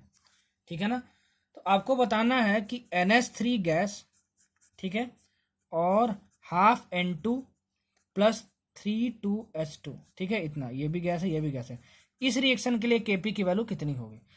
ठीक है, देखो कैसे अप्रोच करते हैं। ठीक है, स्पीड कैसे बढ़ेगी, प्रैक्टिस से बढ़ेगा, प्रैक्टिस करोगे स्पीड आ जाएगी, मैं आपको बताता हूँ। अब देखो कि इस रिएक्शन से हमको इस रिएक्शन का Kp फाइंड करना है, तो इधर प्रोडक्ट साइड NH3 था और यहाँ पे क्या आ गया, रिएक्टेंट साइड NH3 आ गया, मतलब कि पहले इसको तुमको रिवर्स करना पड़ेगा। तो इस रिएक्शन को हम लोग रिवर्स कर दिए, 2NH3 reverse N2 plus 3H2। ठीक है, आप बोलोगे सर आपने तो बताया था कि रिवर्स करेंगे तो k की मतलब इक्विलिब्रियम कांस्टेंट की वैल्यू सेम नहीं रहती है, क्या हो जाती है, रेसिप्रोकल हो जाती है। तो ये कितनी हो जाएगी, 1/49 हो जाएगी, किसकी वैल्यू, Kp की वैल्यू इस रिएक्शन के लिए। अच्छा, हमको इस रिएक्शन के लिए चाहिए, तो इस रिएक्शन में NH3 के साथ कोफिशिएंट कितना, 1 है, यहाँ तो 2 है, तो हमको इसका जो कोफिशिएंट है अगर 1 करना है तो क्या करना होगा, हाफ से मल्टीप्लाई कर देना होगा पूरे इक्वेशन में। ठीक है, तो हाफ से मल्टीप्लाई कर देंगे तो देखो हाफ N2 बन गया और 3 2H2 बन गया, और यहाँ पे हाफ हाफ कैंसिल, हाफ और 2 कैंसिल हो गया, 1 बन गया, मतलब हमको मिल जाएगा ये रिएक्शन। ठीक है, अगर हाफ से हम मल्टीप्लाई करेंगे तो हमको सर ने क्या बताया था कि जिससे मल्टीप्लाई करेंगे वो पावर में चल जाएगा। ठीक है, इसका पावर में चल जाएगा, तो Kp इज इक्वल टू 1/49 का पावर 1/2 चल जाएगा। ठीक है, हाफ से मल्टीप्लाई मैंने किया, मतलब कितना हो गया, √1/49, मतलब कितना हो गया, 1/7 हो गया Kp की वैल्यू इस रिएक्शन के लिए। ठीक है ना, समझ में आया, बहुत अच्छे तरीके से मैंने एक्सप्लेन किया, इतने अच्छे तरीके से कोई एक्सप्लेन नहीं करेगा बच्चों, क्या बच्चों, ठीक। अच्छा, अब देखो वांट ऑफ इक्वेशन क्या होता है, बहुत इंपॉर्टेंट है क्वेश्चन, क्या क्या आ सकता है क्या क्या नहीं आ सकता सब कुछ मैं बता रहा हूँ, यहाँ भी आपको बताऊंगा। The effect of temperature on the equilibrium constant is given by want of equation। लिख लेना, जो बोल रहा हूँ जो लिख रहा हूँ दोनों के बेसिक नोट्स बनाना। अरे अभी सर ने बताया था ना कि Kc की वैल्यू बस और बस टेम्परेचर पे डिपेंड करती है, वो कौन सा इक्वेशन बताता है, want of equation। So want of equation tells about the effect of temperature on the value of equilibrium constant। ठीक है, अच्छा जो वन टॉप इक्वेशन का जो इक्वेशन होता है वो होता है ln kp, ठीक, ln kp is equal to minus del H by R T, del H naught यहाँ पे लिखना है प्लस कॉन्स्टेंट, ठीक है। इसको हमको अगर लॉग के फॉर्म में लिखना है तो यहाँ पे हो जाता है आपके पास log K P is equal to minus del H naught by 2.303 R T plus constant, ठीक है। ये होता है हमारे पास, देखो यहाँ पे आप देख रहे हो के पी क्या होता है, इक्विलिब्रियम कांस्टेंट होता है गैसियस फेज रिएक्शन के लिए, वो टी पे कैसे डिपेंड करा है टेम्परेचर पे, वो आप निकाल सकते हो, ठीक है। यहाँ से कैसा कैसा क्वेश्चन बन सकता है, सुनना कैसा कैसा क्वेश्चन यहाँ से बन सकता है, देखो, और मैं बता रहा हूँ इसको कैसे कैसे अप्लाई करेंगे। देखो पहला क्वेश्चन जो बन सकता है वैरायटी, इस इक्वेशन को आप सिंप्लीफाई करके log kp2 by log kp2 ऐसे नहीं, log kp2 by kp1 is equal to del H naught by 2.303 R, ठीक है, T2 minus T1 by T1 into T2, ठीक है। सुनना, डेल एच नॉट पहले क्या होता है समझ लो, ये होता है तुम्हारा standard enthalpy change, standard enthalpy change, क्या होता है स्टैंडर्ड इंथैल्पी चेंज, ठीक है। आपको क्वेश्चन में स्टैंडर्ड इंथैल्पी चेंज दिया रहेगा किसी रिएक्शन के लिए, आर की वैल्यू तो आपको पता ही रहेगी, यूनिवर्सल गैस कांस्टेंट, वो क्वेश्चन में गिवन होगा, नहीं तो आपको याद भी होता है, ठीक। आपको बोला जाएगा कि अगर एक कोई भी a plus B give C plus D, इसकी मान लो डेल एच नॉट की वैल्यू मान लो सपोज करो 3 दी हुई है, सपोज करो, ठीक है ना, स्टैंडर्ड इंथैल्पी चेंज की वैल्यू दी है। अगर T1 टेम्परेचर 700 केल्विन पे, T1 T2 हमेशा किसमें रखना है, केल्विन में रखना है, ठीक है। Kp की वैल्यू तुम्हारे पास 2 है, तो बताओ T2 is equal to 1200 kelvin पे Kp की वैल्यू कितनी होगी, तो आप बोलोगे कि टेम्परेचर पर डिपेंड करता है, Kp की वैल्यू तो उतनी नहीं रहने वाली है, तो कितनी होगी, ठीक है। तो देखो कैसे निकालेंगे, लॉग Kp2 आपको फाइंड करना है, ठीक है, बाई Kp1 मतलब 2 दिया हुआ है तुमको, देखिए ये लॉग के अंदर में है, ये क्या है लॉग के अंदर में है, ठीक है ना। अच्छा Kp1 आपको दिया हुआ है, डेल एच नॉट भी आपको दिया है, आर की वैल्यू आपको पता ही रहती है, ठीक है। T2 आपको दिया है 1200 केल्विन और ये 700 केल्विन, ठीक है। तो आप यहाँ से निकाल लोगे कि Kp1 की वैल्यू कितनी होगी, ठीक है। यहाँ से क्वेश्चन आएगा, बहुत रेयर है लेकिन आ सकता है, मैंने आपको बता दिया कैसे कैसे आएगा, मैं आपको सब कुछ बता दिया।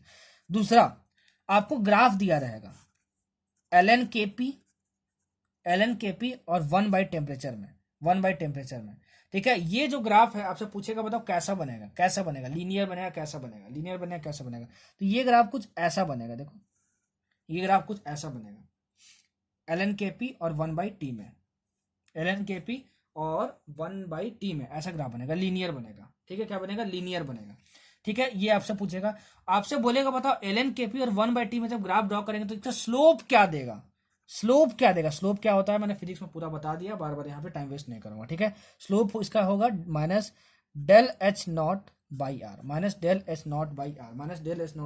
तो आपको कभी बार पता है क्वेश्चन में क्या बोलेगा ln kp और 1 बाई टी का जो स्लोप है, ठीक है, उसकी वैल्यू 2 है, तो बताओ डेल एच नॉट की वैल्यू क्या होगी, मतलब standard enthalpy change of the reaction क्या होगा, तो जो इसका स्लोप है वही, उसी की वैल्यू कितनी होती है, इतनी होती है, तो स्लोप 2 दिया रहेगा, आर की वैल्यू पता है universal gas constant, del H आप निकाल लोगे, ठीक है। अगर मान लो, यही ध्यान रखना, यहाँ ln के जगह log लिख दिया, log kp और 1 बाई टी के बीच में ग्राफ ड्रॉ कर दिया, तब भी तो ग्राफ तो ऐसा ही होगा, लीनियर होगा, लेकिन इसका जो स्लोप होगा वो कितना देगा, minus del H naught by 2.303 R, minus 2.303 R, ठीक है ना। याद रखना स्लोप की वैल्यू इसके दी रहेगी log kp और 1 बाई टी में, तो कितना होगा स्लोप, अगर 2 दिया रहेगा तो डेल एच नॉट निकाल लोगे, लेकिन यहाँ पे 2.303 ऐड हो जाएगा, तो इसमें ध्यान रखना कि log लिखा है, ln लिखा है कि log लिखा हुआ है, समझ में आया। जैसे जैसे जो क्वेश्चन पूछ सकता है सब कुछ बता रहा हूं आपको।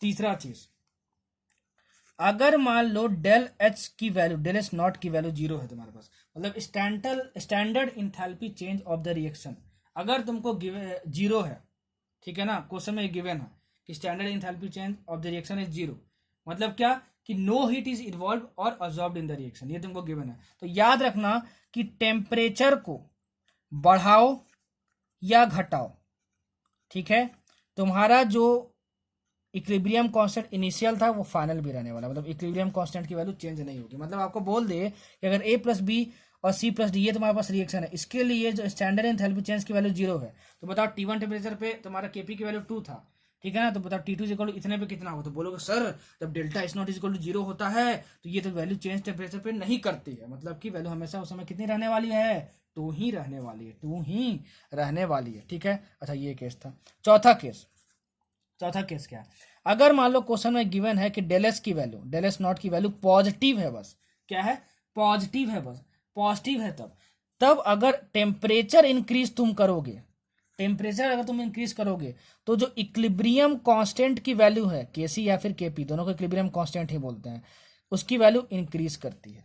अगर वही मान लो अगर डेल एच की वैल्यू तुम्हारे पास निगेटिव दी हुई क्वेश्चन में, तो समझ जाना कि equilibrium constant decreases with increase in temperature. मतलब कि अगर उस समय टेम्परेचर अगर तुम इंक्रीज करोगे तो तुम्हारा जो केसी की वैल्यू है, केसी ये बोलो या फिर केपी की वैल्यू बोलो, मतलब इक्विलिब्रियम कांस्टेंट, उसकी वैल्यू डिक्रीज करेगी। ठीक है ना, तो याद रखना क्वेश्चन कैसे आएगा यहाँ से कि डेल एच की वैल्यू -2 दिया रहेगा किसी रिएक्शन के लिए। ठीक है, तो आपसे बोलेगा कि T1 टेम्परेचर पे मान लो, T1 टेम्परेचर 200 केल्विन है और T2 टेम्परेचर 1200 केल्विन है। ठीक है, तो बताओ यहाँ से यहाँ पे जब आएंगे T1 से T2 पे, तो बताओ इक्विलिब्रियम कांस्टेंट घटेगा कि बढ़ेगा। तो आप बोलोगे del H negative, del H negative मतलब क्या हुआ, डेल एच निगेटिव मतलब ये वाला केस हुआ। ठीक है, ये वाला केस हुआ, तो टेम्परेचर अगर हम इंक्रीज करेंगे, देखो टेम्परेचर इंक्रीज करें 200 से 1200 ला रहे हैं, तो केसी की वैल्यू डिक्रीज कर जाएगी, मतलब कि केसी की वैल्यू डिक्रीज होगी। तो ऑप्शन में देखना और टिक मार देना फटाक से। जो जो जैसे जैसे क्वेश्चन पूछ रहा है सब कुछ मैं आपको बता दे रहा हूँ। या फिर इनडायरेक्टली भी पूछ सकता है आपसे, delta H is equal to negative किसके लिए होता है, एक्सोथर्मिक रिएक्शन के लिए होता है। किसके लिए होता है, एक्सोथर्मिक रिएक्शन के लिए होता है। मतलब कि for an exothermic reaction the value of equilibrium constant decreases with increase in temperature. ठीक है, और डेल्टा एच पॉजिटिव किसके लिए होता है, इंडोथर्मिक रिएक्शन के लिए। तो इंडोथर्मिक रिएक्शन के लिए क्या होता है, टेम्परेचर इंक्रीज करेगा तो केसी की वैल्यू इंक्रीज करेगी। और अगर डेल्टा एच की वैल्यू 0 जिनको गिवन है क्वेश्चन में, मतलब कि टेम्परेचर इंक्रीज करो चाहे डिक्रीज करो, के की वैल्यू सेम रहने वाली है। रिवीजन लेक्चर है फिर भी इतना एक्सप्लेन कर दे रहा हूँ भाई, कोई नहीं करेगा। शेयर करो यार चैनल को। ठीक है, ग्रोथ रेट हमारा थोड़ा सा कम है, तो प्लीज यार अपने तरफ से बस इतना दिखाओ, थोड़ा सपोर्ट करो। चलो अब बढ़ते हैं आगे। ठीक है, देखो predicting the extent of reaction, यहां से एक बार क्वेश्चन आया हुआ है। ठीक है, नीट में predicting the extent of reaction, इसमें क्या आपको याद रखना है, थ्योरेटिकल चीज है। अगर क्वेश्चन में कभी भी केसी की वैल्यू, मतलब इक्विलिब्रियम कांस्टेंट की वैल्यू, केसी को हम लोग केपी भी बोलते हैं इन केस ऑफ गैसीय रिएक्शन। केसी और केपी कुछ अलग अलग नहीं है। केसी को ही केपी कब बोल देते हैं, जब सारे प्रोडक्ट्स और रिएक्टेंट्स गैस हो, क्या हो, गैस हो। केसी और केपी की वैल्यू जब 1000 से ग्रेटर हो, मतलब 10⁻³ से ग्रेटर हो, तो इससे पता चलता है कि forward reaction is favoured. Forward reaction is favoured मतलब फॉरवर्ड रिएक्शन होने की ज्यादा संभावना है। ठीक है ना, that is the concentration of products is much larger than the reactants at equilibrium. ठीक है, ये समझ में आया हमको। दूसरा, अगर केसी की वैल्यू ठीक है, तुम्हारी केसी की वैल्यू 10⁻³ टू 10⁻³ के बीच में लाई करती है, मतलब ये डिनोट करता है कि ना फॉरवर्ड रिएक्शन फेवरेबल है ना बैकवर्ड रिएक्शन ज्यादा फेवरेबल है, दोनों लगभग कॉम्परेबल है, मतलब दोनों का रेट क्या है, कॉम्परेबल है। ठीक है, अच्छा तीसरा, अगर वैल्यू ऑफ के, मतलब वैल्यू ऑफ के इक्विलिब्रियम कांस्टेंट वो लेस देन 10⁻³ 10⁻³ मतलब क्या, 1/1000। ठीक है, तो इसका मतलब क्या होता है कि बैकवर्ड रिएक्शन इज फेवर्ड। देखो क्वेश्चन कैसा आएगा, आपको दिया रहेगा, ठीक है ना, कि केसी की वैल्यू 1500 है, तो बताओ कौन सा रिएक्शन ज्यादा फेवरेबल होगा, फॉरवर्ड रिएक्शन के बैकवर्ड रिएक्शन। तो आप क्या बोलोगे, फॉरवर्ड रिएक्शन। ठीक है, केसी की वैल्यू 10⁻³ से कम होगी तो बैकवर्ड रिएक्शन। बस यहाँ से यही क्वेश्चन पूछ सकता है। ठीक है ना, यही क्वेश्चन पूछता है। अच्छा, अब हम लोग पढ़ते हैं रिएक्शन क्वेश्चन लास्ट में करवाऊंगा, एकदम मतलब चुना हुआ क्वेश्चन कराऊंगा। सारे जितने भी कॉन्सेप्ट है सब क्लियर हो जाएंगे। 2 से 3 क्वेश्चन करवाऊंगा, लेकिन मजा आ जाएगा, झमाझम मजा आ जाएगा। ठीक है, इस रिएक्शन कांस्टेंट को हम लोग कॉन्सेंट्रेशन कांस्टेंट भी बोलते हैं। क्या बोलते हैं, कॉन्सेंट्रेशन कांस्टेंट भी बोलते हैं। ठीक है, सुनना मैं क्या लिखने वाला हूं। अगर मान लो तुम्हारे पास कोई रिएक्शन है A+B गिव्स X+Y, और ये X है और ये Y है, ये A है और ये B है। आपसे बोला जा रहा है कि इसे केसी की वैल्यू लिख लो। याद रखना कि equilibrium constant is always defined at equilibrium stage. अगर क्वेश्चन में गिवन है कि अगर ये इक्विलिब्रियम स्टेज है, मतलब इक्विलिब्रियम अटेंड हो चुका है, तभी हम लोग केसी की वैल्यू लिख सकते हैं, नहीं तो नहीं लिख सकते। तो अगर हम बोले कि ये इक्विलिब्रियम स्टेज पे है, तब हम लोग क्या लिखेंगे, इक्विलिब्रियम कांस्टेंट की वैल्यू लिख सकते हैं। वो कैसे लिखेंगे, ये लिख लिए, y लिख लिए, फिर a लिख लिए, फिर b लिख लिए, फिर क्या हुआ, इसका पावर लिख देंगे। ये x y और ये a और ये b, ये क्या की बात हो रही है? एट इक्विलिब्रियम की बात हो रही है। अगर मान लो, जो बोल रहा हूँ ध्यान से सुनना, जो बोल रहा हूँ उसके बेसिस पे नोट्स बना लेना। अगर मान लो क्वेश्चन में ये ना गिवन हो कि इक्विलिब्रियम स्टेज है, बोल दिया गया कि ये कोई इंटरमीडिएट स्टेज है, तो उस समय पे हम लोग लिखते तो ऐसा ही एक्सप्रेशन है, लेकिन उसको हम लोग इक्विलिब्रियम कांस्टेंट नहीं बोलते, हम लोग क्या बोलते हैं? रिएक्शन कांस्टेंट बोलते हैं। मतलब कि उस नाम बदल गया सर, हाँ नाम बदल गया, मतलब घर का नाम आपको क्या है? गोलू, चोमू, जो भी नाम है आपका, ठीक है ना, जो भी नाम है आपका, गोलू, चोमू, कोटू, जो भी नाम है आपका, घर पे है वो, बाहर निकलोगे तो क्या निकल जाएगा? स्कूल में क्या नाम हो जाएगा आपका? लव कुमार, ठीक है, आपको ये नाम हो जाएगा, ठीक है। अंकिता जोशी, ये आपका नाम हो जाएगा। ईसा शुक्ला, ये नाम हो जाएगा आपका, ठीक है। तो नाम बस बदल रहा है। मतलब अगर इक्विलिब्रियम स्टेज की बात करें तो केसी लिखते हैं, इक्विलिब्रियम कांस्टेंट। अगर कोई भी इक्विलिब्रियम स्टेट के अलावा किसी स्टेज पे हम लिखेंगे, इंटरमीडिएट स्टेज पे, तो हम लोग उसको तो क्या नाम दे देते हैं? इक्विलिब्रियम कांस्टेंट को हम लोग रिएक्शन कांस्टेंट नाम देते हैं, ठीक है। और रिएक्शन कांस्टेंट को हम लोग क्यू से डिनोट करते हैं। तो क्यू का भी एक्सप्रेशन यही होगा, लेकिन नाम बदल जाता है। अब मान लो क्वेश्चन में गिवन है कि ये at an intermediate stage, what is the value of reaction question, तो आप क्या बोलोगे? इतना बोलोगे, एक्स वाई ए बी। दोनों का क्या है? दोनों का जो फॉर्मूला है, देखो दोनों का जो फॉर्मूला है सेम है, लेकिन ये इक्विलिब्रियम स्टेज पे लिखा जाता है, ये इक्विलिब्रियम स्टेज पे नहीं लिखा जाता है, ठीक है ना। सुनना, अब यहाँ से हमको पता क्या चलता है? हमको यहाँ से पता क्या चलता है? अगर मान लो Q की वैल्यू KC के इक्वल आई, ठीक है, तो ये कब इक्वल हो सकती है बताओ? इसको हम लिखते हैं इक्विलिब्रियम स्टेज पे, इसको हम लोग कभी भी लिख सकते हैं, ठीक है। तो दोनों की वैल्यू इक्वल है, इसका मतलब क्या किसकी बात हो रही है? इक्विलिब्रियम स्टेज की ही बात हो रही है, जब दोनों की वैल्यू इक्वल होगी तो, ठीक है। एक चीज याद रखना कि कोई भी चीज इक्विलिब्रियम अटेंड करना चाहता है, चाहे वो रिएक्शन हो चाहे कोई भी हो, आप भी स्टेबल होना चाहते हो, मतलब इक्विलिब्रियम अटेंड करना चाहते हो। अगर मान लो कि इस केसी की वैल्यू, ठीक है, क्यू से ज्यादा आ गई, इस केसी की वैल्यू क्यू से ज्यादा आ गई, ठीक, this implies that reaction will proceed in forward reaction, ठीक है। याद करने का एक फेमस तरीका है, एनसीईआरटी में भी गिवन है, बहुत सारे बुक्स में दिया रहता है। अगर मान लो क्यू की वैल्यू केसी के ग्रेटर आ गई, ठीक है, इसका मतलब क्या हुआ कि reaction will proceed in backward reaction, जो बोल रहा हूं, जो लिख रहा हूं, ठीक है। दोनों के बेसिस पे नोट्स बनाना। देखो कैसे याद करते हैं इसको। दो इमारत बना लो, ठीक है, क्यू और के की वैल्यू देखो इक्वल है, तो रिएक्शन किसी साइड नहीं जाएगा, ये इक्विलिब्रियम में है। क्यू की वैल्यू केसी से ज्यादा हुई, सॉरी केसी की वैल्यू क्यू से ज्यादा हुई, मतलब के ज्यादा हुआ। देखो सबसे पहले ये के लिख लेना यहाँ पे, और यहाँ पे क्यू लिख लेना, ठीक है ना। सबसे पहले के लिखना है, क्यू लिखना, यहाँ भी के लिख लो, यहाँ पे क्यू लो, यहाँ तो हालांकि इक्वल है तो के इज इक्वल टू क्यू हो गया तुम्हारे पास, ठीक है। ये समझ में आया तुमको? अगर के की वैल्यू क्यू से कम हुई, इस केस में देखो ये डिनोट करता है कि किसकी वैल्यू ज्यादा है, किसकी वैल्यू कम है, ठीक है ना, ये डिनोट करता है। तो देखो ये कौन सा केस हुआ? क्यू की वैल्यू ज्यादा है, इसकी ज्यादा हाइट है, मतलब कि ये वाला, ठीक है। तो जो ऊपर है वो नीचे आना चाहता है, क्या आना? नीचे आना चाहता है। तो नीचे आना चाहता है मतलब क्या?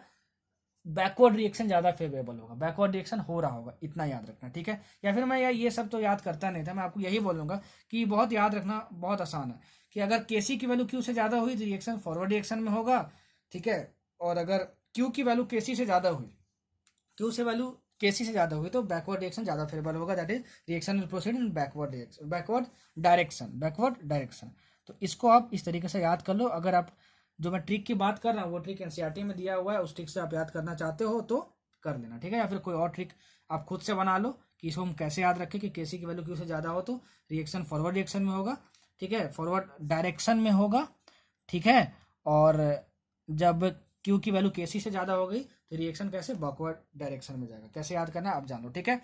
अच्छा सर, दोनों ये कैलकुलेट करना होगा क्या? देखो मैं आपको बता रहा हूँ, आपको क्वेश्चन में हमेशा क्यू की वैल्यू गिवन होगी, ठीक है ना, रिएक्शन क्वेश्चन की वैल्यू, ठीक है। आपसे बोलेगा कि बताओ कि रिएक्शन जो है वो फॉरवर्ड रिएक्शन डायरेक्शन में जाएगा कि बैकवर्ड डायरेक्शन में जाएगा। तो आप क्या करोगे कि केसी की वैल्यू फाइंड करोगे। अगर उस केसी की वैल्यू क्यू से ज्यादा आ गई तो रिएक्शन में प्रोसीड इन फॉरवर्ड डायरेक्शन, और क्यू की वैल्यू केसी से ज्यादा आ गई तो बैकवर्ड डायरेक्शन में रिएक्शन जाएगा, ठीक है। तो ऐसे क्वेश्चन यहाँ से बन सकता है, ठीक है। तो यहाँ से कैसे क्वेश्चन आएगा मैंने आपको बता दिया। क्यू की वैल्यू गिवन रहेगी, केसी की वैल्यू फाइंड करना, देख लेना कौन सी वैल्यू ज्यादा कौन सी ग्रेटर। ऑप्शन में रहेगा कि बताओ कि रिएक्शन फॉरवर्ड डायरेक्शन में जाएगा कि बैकवर्ड डायरेक्शन में जाएगा। तो क्यू और के की वैल्यू दिख के टिक मार देना, ठीक है। ठीक है, समझ में आया? ठीक है, तो अभी तक मैंने जितना बताया वो जो K1 इंटू K2 ठीक है, k का पावर n हो जाएगा, ठीक है, रिवर्स हो जाएंगे तो क्या होगा 1/k हो जाएगा। वहां से क्वेश्चन बहुत ज्यादा पूछा जाता है इक्विलिब्रियम कांस्टेंट केमिकल इक्विलिब्रियम से, और अब जो बता रहा हूँ वहां से भी क्वेश्चन बहुत पूछा जाता है, ठीक है ना, बहुत पूछा जाता है। सुनना, ले चैटलियर्स प्रिंसिपल, ठीक है, ये प्रिंसिपल इतना इंपॉर्टेंट नहीं है इसका स्टेटमेंट, मैं स्टेटमेंट आपको बोल दे रहा हूँ, आप लिख लेना, ठीक है, मैं आपको समझाऊंगा वो ज्यादा समझ में आएगा आपको, ठीक है ना।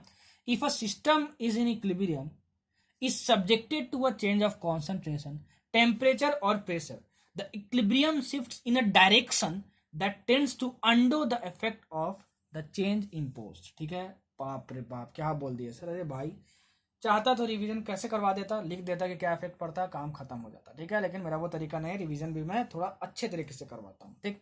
चलो, क्या है ले चैटली प्रिंसिपल, मैं आपको बताता हूँ। उससे पहले एक और इफेक्ट जान लो, addition of inert gas, addition of inert gas. मान लो तुम्हारे पास कोई रिएक्शन है PCl5 and PCl3 plus Cl2, ये क्या है, ये क्या है, किसमें है, ये है तुम्हारा क्या बोलते हैं इक्विलिब्रियम स्टेज पे है। इनर्ट गैस क्या होता है इतना तो आप जानते ही होगे, जो रिएक्ट नहीं कर पाता है पीरियोडिक टेबल में कुछ इनर्ट गैसेस का आपका नाम याद ही याद होगा, ठीक है ना, याद ही याद होगा कि इनर्ट गैस क्या होता है। पहला, अगर मान लो इस रिएक्शन को कांस्टेंट वॉल्यूम पे कर रहे हैं, कांस्टेंट वॉल्यूम को कर रहे हैं, ठीक है ना, मतलब कि जिस वेजल में इसको हम लोग कर रहे हैं, ठीक है, वॉल्यूम से क्या है कांस्टेंट रहने वाला है। तब अगर हम लोग इस रिएक्शन में कोई इनर्ट गैस को जोड़ दिए, क्वेश्चन में दिया रहेगा, ठीक है, तो बताना होगा आपको कि बताओ कि इक्विलिब्रियम जो है ये फॉरवर्ड डायरेक्शन में शिफ्ट करेगा कि बैकवर्ड डायरेक्शन में शिफ्ट करेगा, आपको ये बताना है। तो कोई इफेक्ट नहीं पड़ेगा, याद रखना। अगर क्वेश्चन में आपको गिवन है कि बताओ ये रिएक्शन है, इसमें इनर्ट गैस जोड़ रहे हैं और वो कांस्टेंट वॉल्यूम पे किया जा रहा है, तो बताओ फॉरवर्ड डायरेक्शन में होगा कि बैकवर्ड डायरेक्शन फेवरेबल होगा, आप बोलोगे कि इफेक्ट नहीं पड़ेगा, ठीक है। अगर मान लो इसी रिएक्शन को हम लोग कांस्टेंट प्रेशर पे किए और अब हम इनर्ट गैस जोड़ रहे हैं इस रिएक्शन में, तब क्या होगा कि equilibrium will shift towards larger number of moles. ध्यान रखना क्या लिखा हूं, लार्जर नंबर ऑफ, मतलब समझा रहा हूं। क्वेश्चन में क्या गिवन रहेगा, ये कांस्टेंट प्रेशर पे किया जा रहा है, इनर्ट गैस जोड़ेंगे, तो बताओ इक्विलिब्रियम किस साइड शिफ्ट होगा, यही पूछेगा, इक्विलिब्रियम विल शिफ्ट टुवर्ड्स, यही पूछता है, ठीक है ना। तो सुनना, equilibrium will shift towards what, यहाँ पे एक है रिएक्टेंट्स में नंबर ऑफ मोल्स और इधर कितना है 1 + 1, टोटल 2 है, ठीक है। तो equilibrium will shift towards larger numbers of mole, मतलब प्रोडक्ट साइड कितना है 2 मोल्स है टोटल और इधर 1 है, तो ज्यादा मोल किधर है, लार्जर मोल्स किधर है, इस साइड, तो इक्विलिब्रियम फॉरवर्ड डायरेक्शन में शिफ्ट हो जाएगा। Equilibrium will shift in forward direction, याद रखना, यहाँ से क्वेश्चन पूछा जाता है, कैसे पूछा जाता है मैंने बता दिया, ठीक है। अच्छा, दूसरा, अब जो हम लोग इफेक्ट पढ़ने वाले हैं वो ले चैटली प्रिंसिपल से ही एक्सप्लेन होगा और वो मैं आपको बताता हूँ। अगर कोई भी चीज इंक्रीज हो रही है तो आपको उसको डिक्रीज करना है, यही बोलता है ले चैटली प्रिंसिपल। क्या बोलता है ले चैटली प्रिंसिपल, देखो इसी कॉन्सेप्ट को, इसी लाइन को मैं हर जगह अप्लाई करने वाला हूं, ठीक है। सुनना, सबसे पहले चेंज ऑफ कॉन्सेंट्रेशन, ठीक है, चेंज ऑफ कॉन्सेंट्रेशन। देखो मान लो A + B gives C + D, ये रिएक्टेंट्स है, ये प्रोडक्ट्स है, ठीक है, ये रिएक्टेंट्स है, प्रोडक्ट्स है, ठीक है, रिएक्टेंट्स है और ये प्रोडक्ट्स है। मैंने क्या बोला कि चेंज ऑफ कॉन्सेंट्रेशन, मान लो रिएक्टेंट्स वाले टोटल मिला के 2 मोल लिए थे, ठीक है, ये समझ में आया हमको। अब हम रिएक्टेंट्स टोटल 4 मोल ले रहे हैं, क्या ले रहे हैं 4 मोल ले रहे हैं, मतलब कि हम क्या किए, number of moles of reactants बढ़ा दिए। तो ले चैटली प्रिंसिपल क्या बोलता है कि equilibrium will shift in that direction, अगर बढ़ रहा है तो घट जा रहा है तो उसको हम बढ़ा दें, ठीक है ना, समझ जाना, ठीक है। तो हम क्या करें, रिएक्टेंट्स बढ़ा दे रहे हैं, ठीक है, तो रिएक्टेंट्स बढ़ा दे रहे हैं तो हमको क्या करना होगा, रिएक्टेंट्स को कम करना होगा, ये ले चैटली प्रिंसिपल बोलता है। तो रिएक्टेंट्स कम कैसे होंगे, जब ये बहुत रिएक्ट करेगा और प्रोडक्ट बनेगा। ये कौन से रिएक्शन में हो रहा है, फॉरवर्ड रिएक्शन में हो रहा है कि बैकवर्ड रिएक्शन में हो रहा है, फॉरवर्ड रिएक्शन में हो रहा है। इसका मतलब क्या कि इक्विलिब्रियम में शिफ्ट टुवर्ड्स फॉरवर्ड डायरेक्शन। इसका मतलब क्या हुआ कि अगर हम रिएक्टेंट का कॉन्सेंट्रेशन बढ़ा देंगे तो इक्विलिब्रियम शिफ्ट फॉरवर्ड डायरेक्शन में कर जाएगा, अब मान लो हम क्या बोल रहे हैं, अब हम लोग क्या बोल रहे हैं कि ये सेम रिएक्शन है, A + B gives C + D। मान लो प्रोडक्ट बन रहा था तो हमारा 2 मोल, अब मान लो हम एक्स्ट्रा बाहर से इस प्रोडक्ट में 2 मोल और ऐड कर दिए, ठीक है, मतलब कितना बन गया 4 मोल बन गया। तो अब हम क्या कर दिए, प्रोडक्ट को बढ़ा दिए, ठीक है, क्या बढ़ दिए, प्रोडक्ट को बढ़ा दिए। तो अरे बढ़ा दिए हम प्रोडक्ट को, मतलब अब हमको क्या करना है, इसको डिक्रीज करना है। क्या देखने के लिए, इक्विलिब्रियम किस डायरेक्शन में शिफ्ट करेगा। तो प्रोडक्ट को बढ़ा दिए, तो अब हमको इसको डिक्रीज करने के लिए क्या करना होगा कि प्रोडक्ट अपने में रिएक्ट करे और कंज्यूम हो और रिएक्टेंट्स बनाए। तो कंज्यूम हो, ये रिएक्ट करे और ये बनाए, इसका मतलब क्या, बैकवर्ड डायरेक्शन। ठीक है, इसका मतलब क्या, equilibrium will shift towards backward direction, towards backward direction. इसका मतलब क्या हुआ, if in a chemical reaction that is in equilibrium, if the concentration of any reactant is increased, the equilibrium shifts in the forward direction, but if the concentration of any product is increased, the equilibrium shifts in the backward direction। समझ में आया, ठीक है, ये मैं आपको समझा दिया। आप क्या करके देखना, होमवर्क क्या है आपके लिए कि रिएक्टेंट को घटा के देखना इक्विलिब्रियम किस डायरेक्शन में शिफ्ट होगा। ठीक है ना, तो देखो अगर हम इक्विलिब्रियम को घटाएंगे, सॉरी रिएक्टेंट्स के कॉन्सेंट्रेशन को हम यहाँ पे बढ़ा रहे थे, रिएक्टेंट्स के कॉन्सेंट्रेशन को मतलब हम घटा दे रहे हैं। क्या कर रहे हैं, 2 मोल से हम क्या कर दे रहे हैं, 1 मोल कर दे रहे हैं। ठीक है, 1 मोल कर दे रहे हैं। तो बढ़ेगा तो घटाना है, घटेगा तो बढ़ाना, यही बोलता है क्या, ले चैटली प्रिंसिपल। ठीक है ना, तो रिएक्टेंट्स क्या किए, हम घटा दिए। रिएक्टेंट्स क्या किए, हम लोग घटा दिए। तो अगर हम रिएक्टेंट्स घटा दिए तो हमको क्या करना है, इसको बढ़ाना है। अब क्या करना है, बढ़ाना है। घटा रहा है तो ले चैटली प्रिंसिपल क्या बोल रहा है, तो इसको बढ़ाओ। आप घटा दिए नंबर ऑफ मोल्स, तो अब इसको बढ़ाओ। तो इसको कैसे बढ़ा सकते हो, जब नंबर ऑफ रिएक्टेंट्स ज्यादा से ज्यादा और बने। तो वो कैसे बनेगा, इसका बनने का कारण क्या है, प्रोडक्ट का रिएक्शन। प्रोडक्ट रिएक्शन की जितना बनाएगा उतना ज्यादा रिएक्टेंट्स बनते जाएंगे, मतलब इसकी जो नंबर ऑफ मोल्स है वो इंक्रीज होगी। मतलब क्या, C+D गिव्स A+B। अब ये रिएक्शन ज्यादा फेवरेबल हो जाएगा, क्योंकि हमको इसकी वैल्यू बढ़ानी है, मतलब कि equilibrium shift in backward direction in this case when concentration of any reactant is decreased. समझ में आया, सब में यही अप्लाई करना है, सब में यही अप्लाई करना है। ठीक है, आगे third, change of temperature. Change of temperature पे क्या इफेक्ट पड़ेगा। ठीक, सुनो, चेंज ऑफ टेम्परेचर, मान लो आपके पास कोई इक्वेशन है N2 + 3S2 गिव्स 2NH3। ठीक है, और इसके लिए डेल एच की वैल्यू दी है तुम्हारे पास माइनस, निगेटिव दी है हमारा, -92.4 दी है तुम्हारे पास, मान लो। ठीक है, किलो से इतने दी है। तो अगर डेल्टा एच निगेटिव दिया हुआ है, मतलब क्या है, कैसा है, एक्सोथर्मिक रिएक्शन। एक्सोथर्मिक रिएक्शन है मतलब क्या, हीट निकल रही होगी। क्या होगी, हीट निकल रही होगी। सुनना, अगर हीट निकल रही है, अगर हीट निकल रही है, ठीक है, तो ले चैटली प्रिंसिपल क्या बोलता है, ऑपोजिट करना। बढ़ रहा है तो घट रहा है, घट रहा है तो बढ़ाना है। ठीक है, तो हीट निकल रही है तो अब हमको क्या करना होगा, ले चैटली प्रिंसिपल क्या बोलता है, हीट को एब्जॉर्ब करना होगा। क्या करना होगा, हीट को एब्जॉर्ब करना होगा, हीट को एब्जॉर्ब करना होगा। तो हीट एब्जॉर्ब किस डायरेक्शन में होगा, जरा बताना। तो हीट एब्जॉर्ब किस डायरेक्शन में होगा।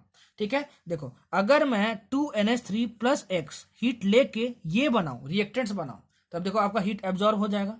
एब्जॉर्ब हो जाएगा कि नहीं हो जाएगा इस डायरेक्शन में।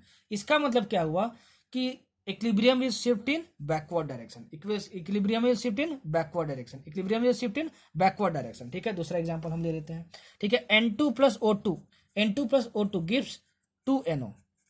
ये इक्विलिब्रियम साइन है। इसके लिए डेल एच की वैल्यू कितनी दी है, पॉजिटिव है, दी है, पॉजिटिव दी हुई है। पॉजिटिव दी है मतलब क्या, ये इंडोथर्मिक रिएक्शन है। इंडोथर्मिक रिएक्शन है, इंडोथर्मिक रिएक्शन है। इंडोथर्मिक रिएक्शन मतलब क्या कि रिएक्टेंट के साथ हीट एब्जॉर्ब हो रहा है, हीट एब्जॉर्ब हो रहा है। ठीक है, हीट अगर एब्जॉर्ब हो रहा है तो वो क्या करना है, हीट एब्जॉर्ब हो रहा है तो हमको क्या करना है, हीट क्या करना होगा, रिजेक्ट करना होगा। हीट क्या करना होगा, रिजेक्ट करना होगा। हीट क्या करना होगा, रिजेक्ट करना होगा। ठीक है ना, तो अगर हमको हीट रिजेक्ट करना है, अगर हमको हीट रिजेक्ट करना है तो ज्यादा से ज्यादा हम ये रिएक्शन करवाएंगे।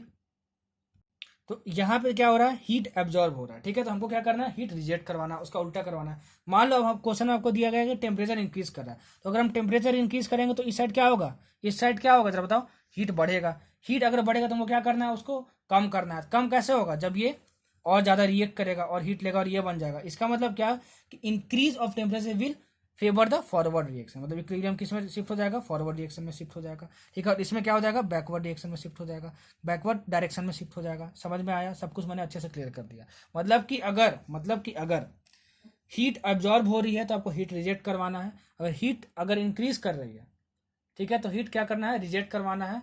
ठीक है ना, और अगर हीट एब्जॉर्ब हो रही है तो रिजेक्ट करवाना, हीट रिजेक्ट करना हो रही है तो एब्जॉर्ब करवाना है। ध्यान से सुनना, ध्यान से सुनना, मैंने क्या किया है, सुनना ध्यान से, फिर से एक बार और एक्सप्लेन कर देना, थोड़ा बहुत कंफ्यूज हो जाएगा वो। तो डेल एच की वैल्यू निगेटिव दी है यहाँ पे।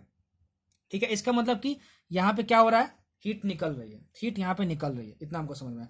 क्वेश्चन में क्या गिवन है कि चेंज ऑफ टेम्परेचर, मतलब कि मान लो टेम्परेचर इंक्रीज हो रहा है, तो अगर हम टेम्परेचर इंक्रीज करेंगे, सुनना, टेम्परेचर इंक्रीज करेंगे हम, ठीक है, तो इस साइड इस साइड हीट निकल रही थी, ठीक है, और हम टेम्परेचर और इंक्रीज कर दिए तो इस साइड हीट और बढ़ जाएगी। तो अगर हीट बढ़ जाएगी तो लेट सेटली बोलता है कि बढ़ेगा तो घटाना है, तो हमको इसको घटाना है। तो अगर हमको इसको घटाना है, ठीक है, इसका मतलब क्या कि इधर बैकवर्ड रिएक्शन में हम देखेंगे कि NH3 हीट लेके ये बना दे रहा है, मतलब कि हीट कम होगी ये लेते जाएगा तो, ठीक है, मतलब कि बैकवर्ड रिएक्शन फेवरेबल होगा, ठीक है। इस केस में क्या हुआ, डेल एस पॉजिटिव है, मतलब क्या कि हीट इस साइड क्या हो रहा है, एब्जॉर्ब हो रहा है, हीट इस साइड है हमारा, ठीक है ना। अब मान लो इसमें हम टेम्परेचर इंक्रीज कर देते हैं, टेम्परेचर इंक्रीज कर देंगे तो हीट तो पहले इस साइड था ही, तो इस साइड क्या होगा, टेम्परेचर और बढ़ जाएगा, ठीक है, इस साइड टेम्परेचर और बढ़ जाएगा तो हमको इसको घटाना है, ठीक है, तो इस साइड क्या हो जाएगा N2+O2, ठीक है, और हीट और बढ़ गया इसे तो उसको हमको डिक्रीज करना है, तो ये मिलके क्या बन जाएगा 2NO, मतलब ये हीट लेके 2NO बना रहा है ये, ठीक है। मतलब इस रिएक्शन में क्या होगा कि अगर टेम्परेचर बढ़ाएंगे तो क्या हो जाएगा कि वो फॉरवर्ड डायरेक्शन में क्या हो जाएगा, इक्विलिब्रियम शिफ्ट हो जाएगा, मतलब फॉरवर्ड रिएक्शन फेवरेबल होगा। समझ में आया? बहुत अच्छे तरीके से एक्सप्लेन किया भाई, इतना रिवीजन लेक्चर में कोई एक्सप्लेन नहीं करेगा, बहुत कॉन्सेप्चुअल बता रहा हूँ आपको, ठीक है। आगे चेंज ऑफ प्रेशर,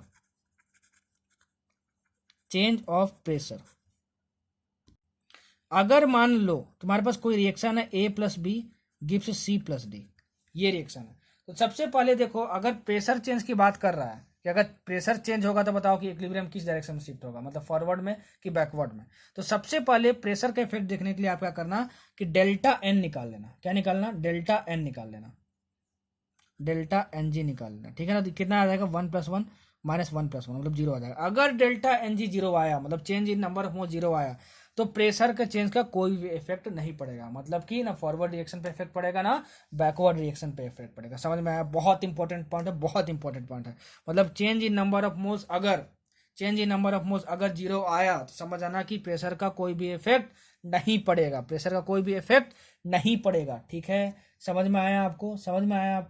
अच्छा, अगर मान लो ये तो पहला पॉइंट हुआ, ठीक है, ये पहला पॉइंट हुआ। दूसरा पॉइंट मान लो अगर A+B गिव्स 2C+D है हमारा, देखो तो 2+3 ये 3 हुआ, 3 - 2 1 हुआ, मतलब डेल्टा एन की कुछ ना कुछ वैल्यू आई हमारे पास, ठीक है ना। तो इस केस में अगर हम प्रेशर इंक्रीज करेंगे, अगर हम प्रेशर इंक्रीज कर रहे हैं, मान लो क्या कर रहे हैं, प्रेशर इंक्रीज कर रहे हैं हम लोग, ठीक है, तो क्या होगा। तो सबसे पहले प्रेशर का इफेक्ट देखने के लिए डेल्टा एन जी देखना है, 0 होगा तो प्रेशर का इफेक्ट नहीं पड़ेगा। अब देखो इस केस में देखना, डेल्टा एन जी 0 नहीं है, 2+1 -1+1 मतलब कि 1 आएगा डेल्टा एन, मतलब यहाँ पे इफेक्ट पड़ेगा प्रेशर का, ठीक है। सुनना कैसे देखेंगे, पहली लाइन तो ये याद रखना कि pressure is directly proportional to number of moles, ठीक है, नंबर ऑफ मोल्स। जाहिर सी बात है जितना ज्यादा सब्सटेंस होगा उतना ज्यादा प्रेशर लगेगा, ठीक है ना, जिस कंटेनर में रखा हुआ है वो सब्सटेंस, ठीक है, ये याद कर लेना, ठीक।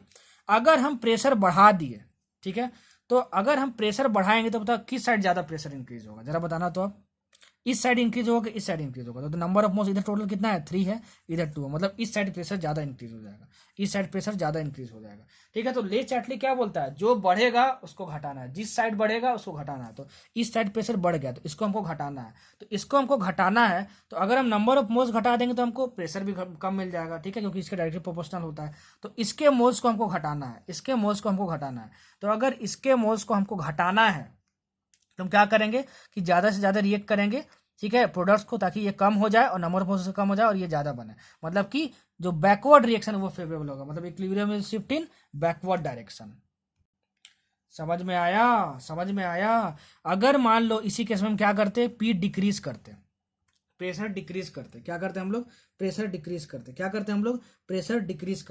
ठीक है ना। तो देखो प्रेशर डिक्रीज करते तो क्या होता, इधर 2 मोल है, इधर 3 मोल है, ठीक है, तो प्रेशर डिक्रीज किधर ज्यादा होता, इधर ज्यादा होता, ठीक है, इधर कम हो जाता प्रेशर, इधर क्या हो जाता, प्रेशर कम हो जाता। मान लो हम क्या बोल रहे हैं कि रिएक्टेंट्स का जो प्रेशर है वो हम कम कर दे रहे हैं, क्या कर रहे हैं, रिएक्टेंट्स का प्रेशर हम लोग कम कर दे रहे हैं। तो रिएक्टेंट्स का प्रेशर अगर हम लोग कम कर रहे हैं, ठीक है, इसका मतलब क्या हुआ, हमको इसका प्रेशर इंक्रीज करना है, क्या करना है, प्रेशर इंक्रीज करना है। ले चाहते प्रेशर कम होगा तो ज्यादा करना है, तो इसका प्रेशर कब ज्यादा होगा, रिएक्टेंट साइड का, बताओ कब होगा ज्यादा प्रेशर, जब इसका नंबर ऑफ मोल्स बन जाएगा, ज्यादा हो जाएगा। तो नंबर ऑफ मोल्स कब ज्यादा होगा, जब ज्यादा प्रोडक्ट क्रिएट करे और ये ज्यादा बने, ठीक है, मतलब कि इस केस में भी equilibrium will shift in backward direction. तो बस क्या करना है आपको, बस ये करना है, ये देखना है कि अगर कोई भी चीज बढ़ेगी किसी साइड तो उस साइड में उसको डिक्रीज कर देना, अगर कोई भी चीज घटेगी उस साइड तो उसको क्या कर देना है, बढ़ा देना है। कैसे बढ़ाना है, कैसे घटाना है, मैंने बहुत अच्छे से सिखा दिया। ये स्लाइड बहुत ज्यादा इंपॉर्टेंट है, बहुत सारे क्वेश्चन यहाँ से आते हैं। नहीं समझ में आया तो आपका लेक्चर है, दोबारा बार बार रिवाइंड करो, बार बार देखो, जरूर समझ में आएगा। सारी चीज़ें मैंने बहुत अच्छे तरीके से एक्सप्लेन की है।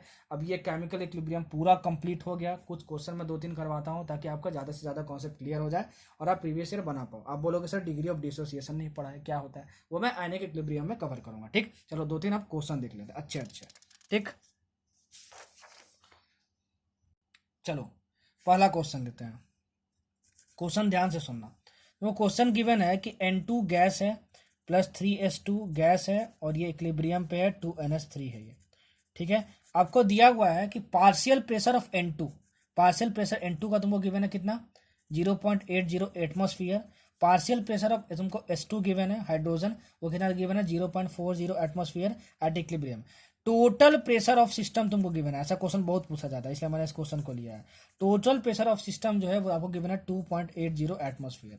तो आपको बताना है कि इस रिएक्शन का केपी कितना होगा, मतलब इक्विलिब्रियम कांस्टेंट होगा कितना होगा। केपी मतलब क्या होता है, जो गैसियस रिएक्शन के लिए जो केसी होता है वही केपी होता है, मतलब इक्विलिब्रियम कांस्टेंट इसको भी बोलते हैं। लेकिन देखो गैसियस फेज रिएक्शन है पूरा, ठीक है, इसको हम लोग केपी भी बोल सकते हैं। तो केपी हम लोग कैसे निकालते हैं, केपी हम लोग निकालते हैं KP is equal to partial pressure of NH3, ठीक है, by partial pressure of N2 into partial pressure of S2 और फिर जो भी स्टाइकोमेट्रिक कोफिशिएंट है, मतलब स्क्वायर यहाँ पे कितना हो गया, N2 का पावर 1 हो गया और पार्शियल प्रेशर ऑफ S2 ये पावर 3 होगा। ये मैंने लिखना सिखाया था। ठीक है, अब देखो इसका पार्शियल प्रेशर दिया हुआ है इक्विलिब्रियम पे, इसका भी पार्शियल प्रेशर दिया हुआ है, इसका नहीं दिया हुआ है, इसका निकल जाए तो हमको केपी की वैल्यू मिल जाएगी। ठीक है, देखो कैसे निकालेंगे, सुनना सुनना सुनना कैसे निकालेंगे, सुनना कैसे निकालेंगे। टोटल प्रेशर ऑफ सिस्टम है, तो जिस वेजल में हम लोग कर रहे होंगे एक्सपेरिमेंट उसमें N2 S2 और NH3 तीनों प्रेजेंट होगा। क्या होगा, तीनों प्रेजेंट होगा। क्या होगा, तीनों प्रेजेंट होगा। टोटल प्रेशर ऑफ सिस्टम मतलब क्या, प्रेशर इसके वजह से होगा, इसके वजह से भी होगा, इसके वजह से भी होगा। मतलब pressure of N2 plus pressure of S2 plus pressure of NH3 is equal to कितना दिया है, 2.80 दिया हुआ है।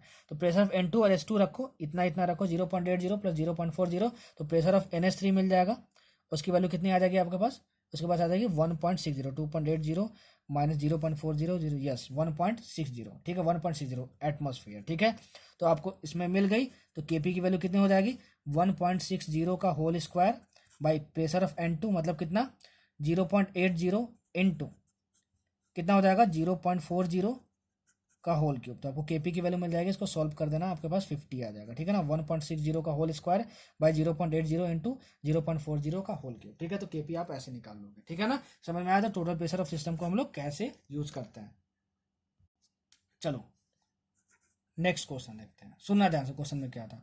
अब क्वेश्चन में गिवन है कि एक रिएक्शन है AB2, ये गैस है तुम्हारा, ठीक है, और यहाँ पे AB गैस है तुम्हारा प्लस B गैस है तुम्हारा। ठीक है ना, आपको दिया हुआ है कि इनिशियल प्रेशर तुमको कितना गिवन है AB2 का, इसका तुमको प्रेशर गिवन है AB2 का 500 mm of Hg। mm of Hg जो है वो प्रेशर का ही यूनिट होता है, आपको पता होगा, फिजिक्स में पढ़े होगा, नहीं जानते हो तो जान लो। ठीक है ना, इसका इनिशियल प्रेशर गिवन है। ठीक है, टोटल प्रेशर एट इक्विलिब्रियम आपको गिवन है। टोटल, ऐसे क्वेश्चन बहुत पूछे जाते हैं, total pressure at equilibrium condition आपको दिया हुआ है कितना, 700 mm ऑफ Hg।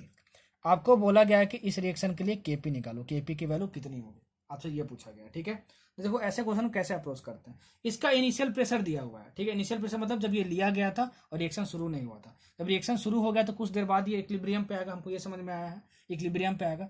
तो याद रखना क्या होगा कि ये धीरे धीरे रिएक्ट होने लगेगा, तो इसका कुछ ना कुछ नंबर ऑफ मोल्स कम हो जाएगा। और सर ने क्या बताया था कि जो प्रेशर है वो डायरेक्टली प्रोपोर्शनल होता है किसके, नंबर ऑफ मोल्स के। तो नंबर ऑफ मोल्स कम होगा तो प्रेशर भी कम होगा। मान लो पी प्रेशर कम हो गया तो 500 माइनस पी लिख दिए। ये लिखने आपको आना चाहिए, याद रखना, जितना कम होगा, याद रखना जितना कम होगा, ठीक है, इस पे ध्यान देना, ठीक है, और यहाँ पे लिख देना, उतना ही ये बढ़ जाएगा। ठीक है, इसका कोफिशिएंट 1 है, इसका कोफिशिएंट 1 है, मतलब ये पी हो गया और ये पी हो गया, इतना ही प्रेशर इसका बढ़ जाएगा। सब प्रेशर के टर्म्स में लिख रहा हूँ। ठीक है, अगर मान लो यहाँ पे इसका 1 होता है कोफिशिएंट तो यहाँ पे पी लिखते, और यहाँ पे 2 भी होता तो यहाँ पे 2 पी लिखते। ध्यान रखना, मतलब जितना कम होगा वो तो यहाँ पे माइनस कर देंगे, लेकिन जितना कम हो रहा होगा, ठीक है, फिर ये क्या कर देंगे, इसको और इसका कोफिशिएंट को मल्टीप्लाई करके लिखेंगे। पी इंटू 1 तो यहाँ पे पी लिख दिए, पी इंटू 1 तो यहाँ पे पी लिख दिया, यहाँ 2 रहता तो पी इंटू 2 यहाँ पे 2 पी लिख देते।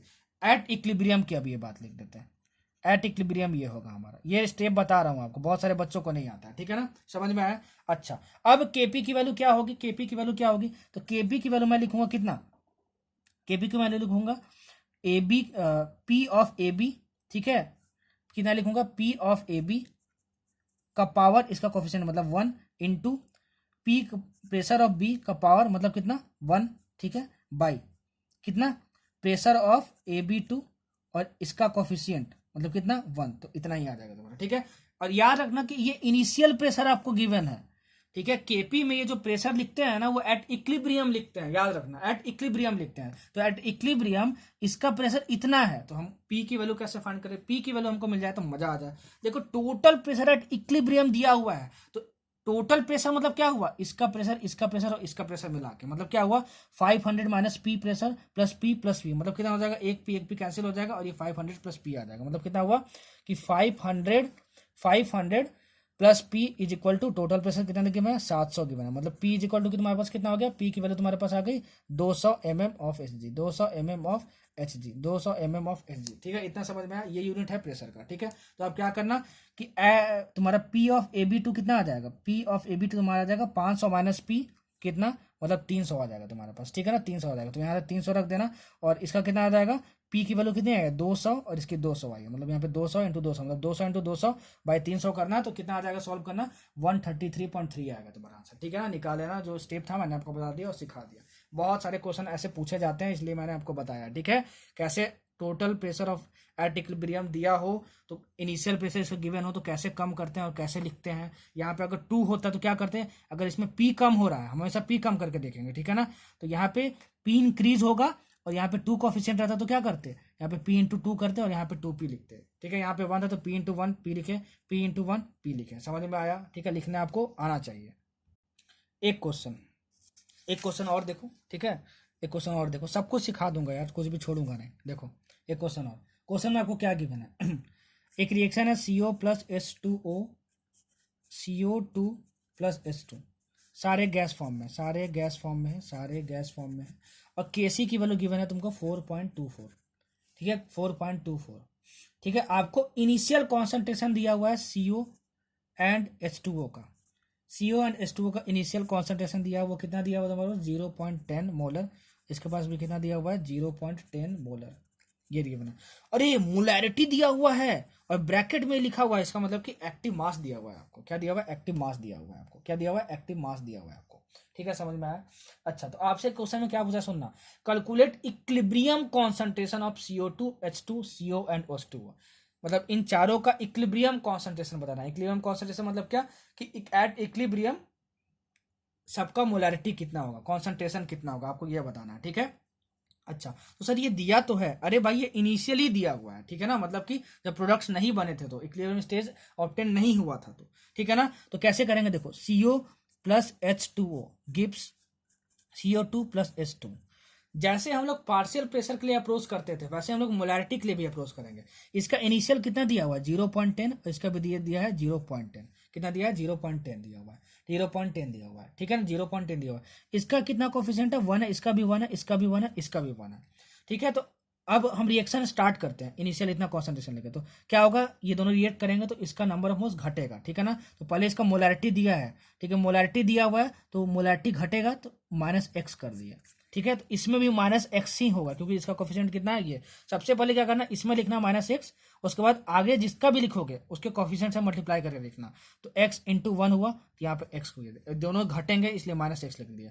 प्रोडक्ट साइड क्या करना है उतना ही बढ़ेगा, x इंटू 1 x हुआ, x इंटू 1 x हुआ, ठीक है, समझ में आया, ठीक है। ये क्या हुआ एट इक्विलिब्रियम हुआ, क्या हुआ एट इक्विलिब्रियम हुआ, ठीक है, एट इक्विलिब्रियम हुआ, ठीक है। Kc की वैल्यू क्या लिखेंगे, Kc की वैल्यू हमको लिखेंगे इसके लिए CO2 H2, ठीक है, और ये CO एंड ये H2O, कोई सॉलिड तो नहीं है, कोई सॉलिड नहीं है, नहीं तो सॉलिड होता तो क्या करते हैं उसकी वैल्यू हम लोग डायरेक्टली 1 लिख देते हैं, ठीक है, लिख देते हैं।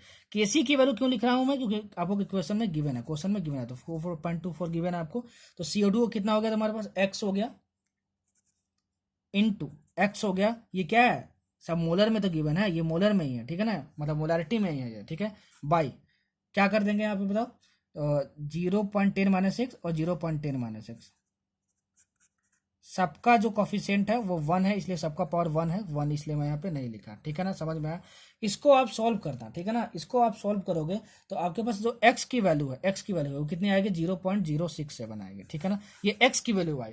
तो एट इक्विलिब्रियम क्या की कॉन्सेंट्रेशन फाइंड किए थे, ये फाइंड किए थे। तो CO का कॉन्सेंट्रेशन एट इक्विलिब्रियम कितना होगा 0.10 माइनस दिस, H2O कितना होगा 0.10 माइनस दिस, ठीक है ना। CO2 और H2O कितना होगा 0.067 और 0.067। अगर मान लो ऐसा ही रहता है यहाँ पे CO प्लस H2O, ठीक है, सपोज करो, ठीक है, ये रिएक्शन पॉसिबल नहीं है, बैलेंस नहीं है, लेकिन मैं मान रहा हूँ, ठीक है, CO प्लस 2H2O रहता है यहाँ पे, ठीक है, CO plus 2H, CO2 plus 3H2, ऐसा कुछ मान लो गिवन रहता है। तब क्या करते हैं, देखो मान लो अगर इसका 0.10 और इसका 0.10 इनिशियली आपको दिया रहता है, तो अगर आप इसमें माइनस एक्स करोगे ना, सबसे पहले इसमें माइनस एक्स करना है, ठीक है। तो देखो माइनस एक्स हम किए जैसे हैं, ठीक है, तो फिर इसके साथ जो माइनस करोगे रिएक्टेंट के साथ क्या करना, एक्स इंटू टू, तो यहाँ माइनस 2x करते हैं, ठीक है। और इसका CO2 कितना बनता, प्रोडक्ट्स में क्या करेंगे, जितना तुम CO2 में क्या करेंगे x इंटू 1, ठीक है, जिससे घटाए हो सबसे पहले मल्टीप्लाई कर दो तो x बनेगा, इसका कितना बनेगा x इंटू 3x बनेगा। तो ये आपको लिखने आना चाहिए, लेकिन आपको पूछेगा सिंपल वाला है, ठीक है। होप कि मैंने बहुत अच्छे तरीके से एक्सप्लेन किया होगा, ठीक है। तो ये था आपका पूरा केमिकल इक्विलिब्रियम। पूरा केमिकल इक्विलिब्रियम मैंने बहुत अच्छे तरीके से कवर किया है। जिस जिस टाइप के नीट में क्वेश्चन आ सकते हैं मैंने सारे बता दिए हैं। डिग्री ऑफ डिसोसिएशन और डिग्री ऑफ एसोसिएशन जो भी है वो सब मैं एनिक इक्विलिब्रियम में पढ़ाऊंगा। इसके बाद मैं थर्मोडायनेमिक्स कवर करूंगा, ठीक है।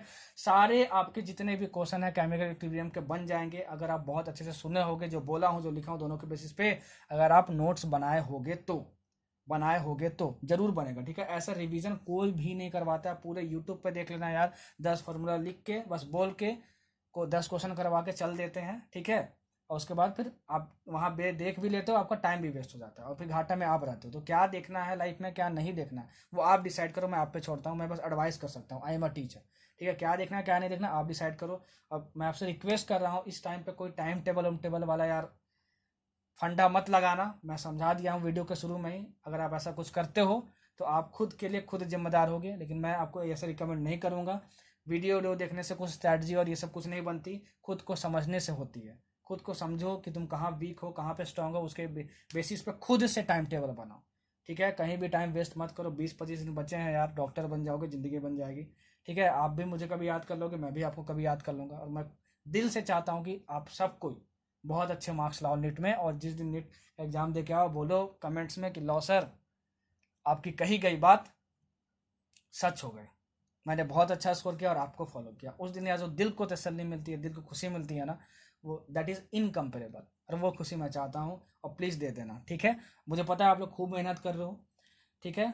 डाइवर्सन से दूर रहो, ठीक है, मतलब अभी डाइवर्ट बहुत हो गए, ठीक है। तो ये सब चीज़ें दूर रहो, अपने आप को डाइवर्ट ज़्यादा मत करो। कब कर सकते हो, जब सिर्फ पढ़ाई वाला भी कंटेंट देखो। तो 20-25 दिन खूब पढ़ो, बस इधर उधर कुछ नहीं। कोई भी चैनल देखो, बस पढ़ाई वाला कंटेंट, बकैती नहीं कि भाई स्ट्रैटेजी 20 दिन के लिए, 20 दिन के लिए टाइम टेबल, सब बकैती है, कुछ नहीं होने वाला। आप लास्ट में आप रिग्रेट करोगे कि भाई वो सब वीडियोस मैं देख के क्यों अपना 20-25 दिन वेस्ट कर दिया, ठीक है। तो thank you so much for listening this lecture. अगला लेक्चर थर्मोडायनेमिक्स पे होगा, पूरा प्रीवियस ईयर क्वेश्चन बैंक बना लेना, ठीक है। और खूब मेहनत करो और खूब तरक्की करो। मिलते हैं फिर अगले लेक्चर में, बाय बाय।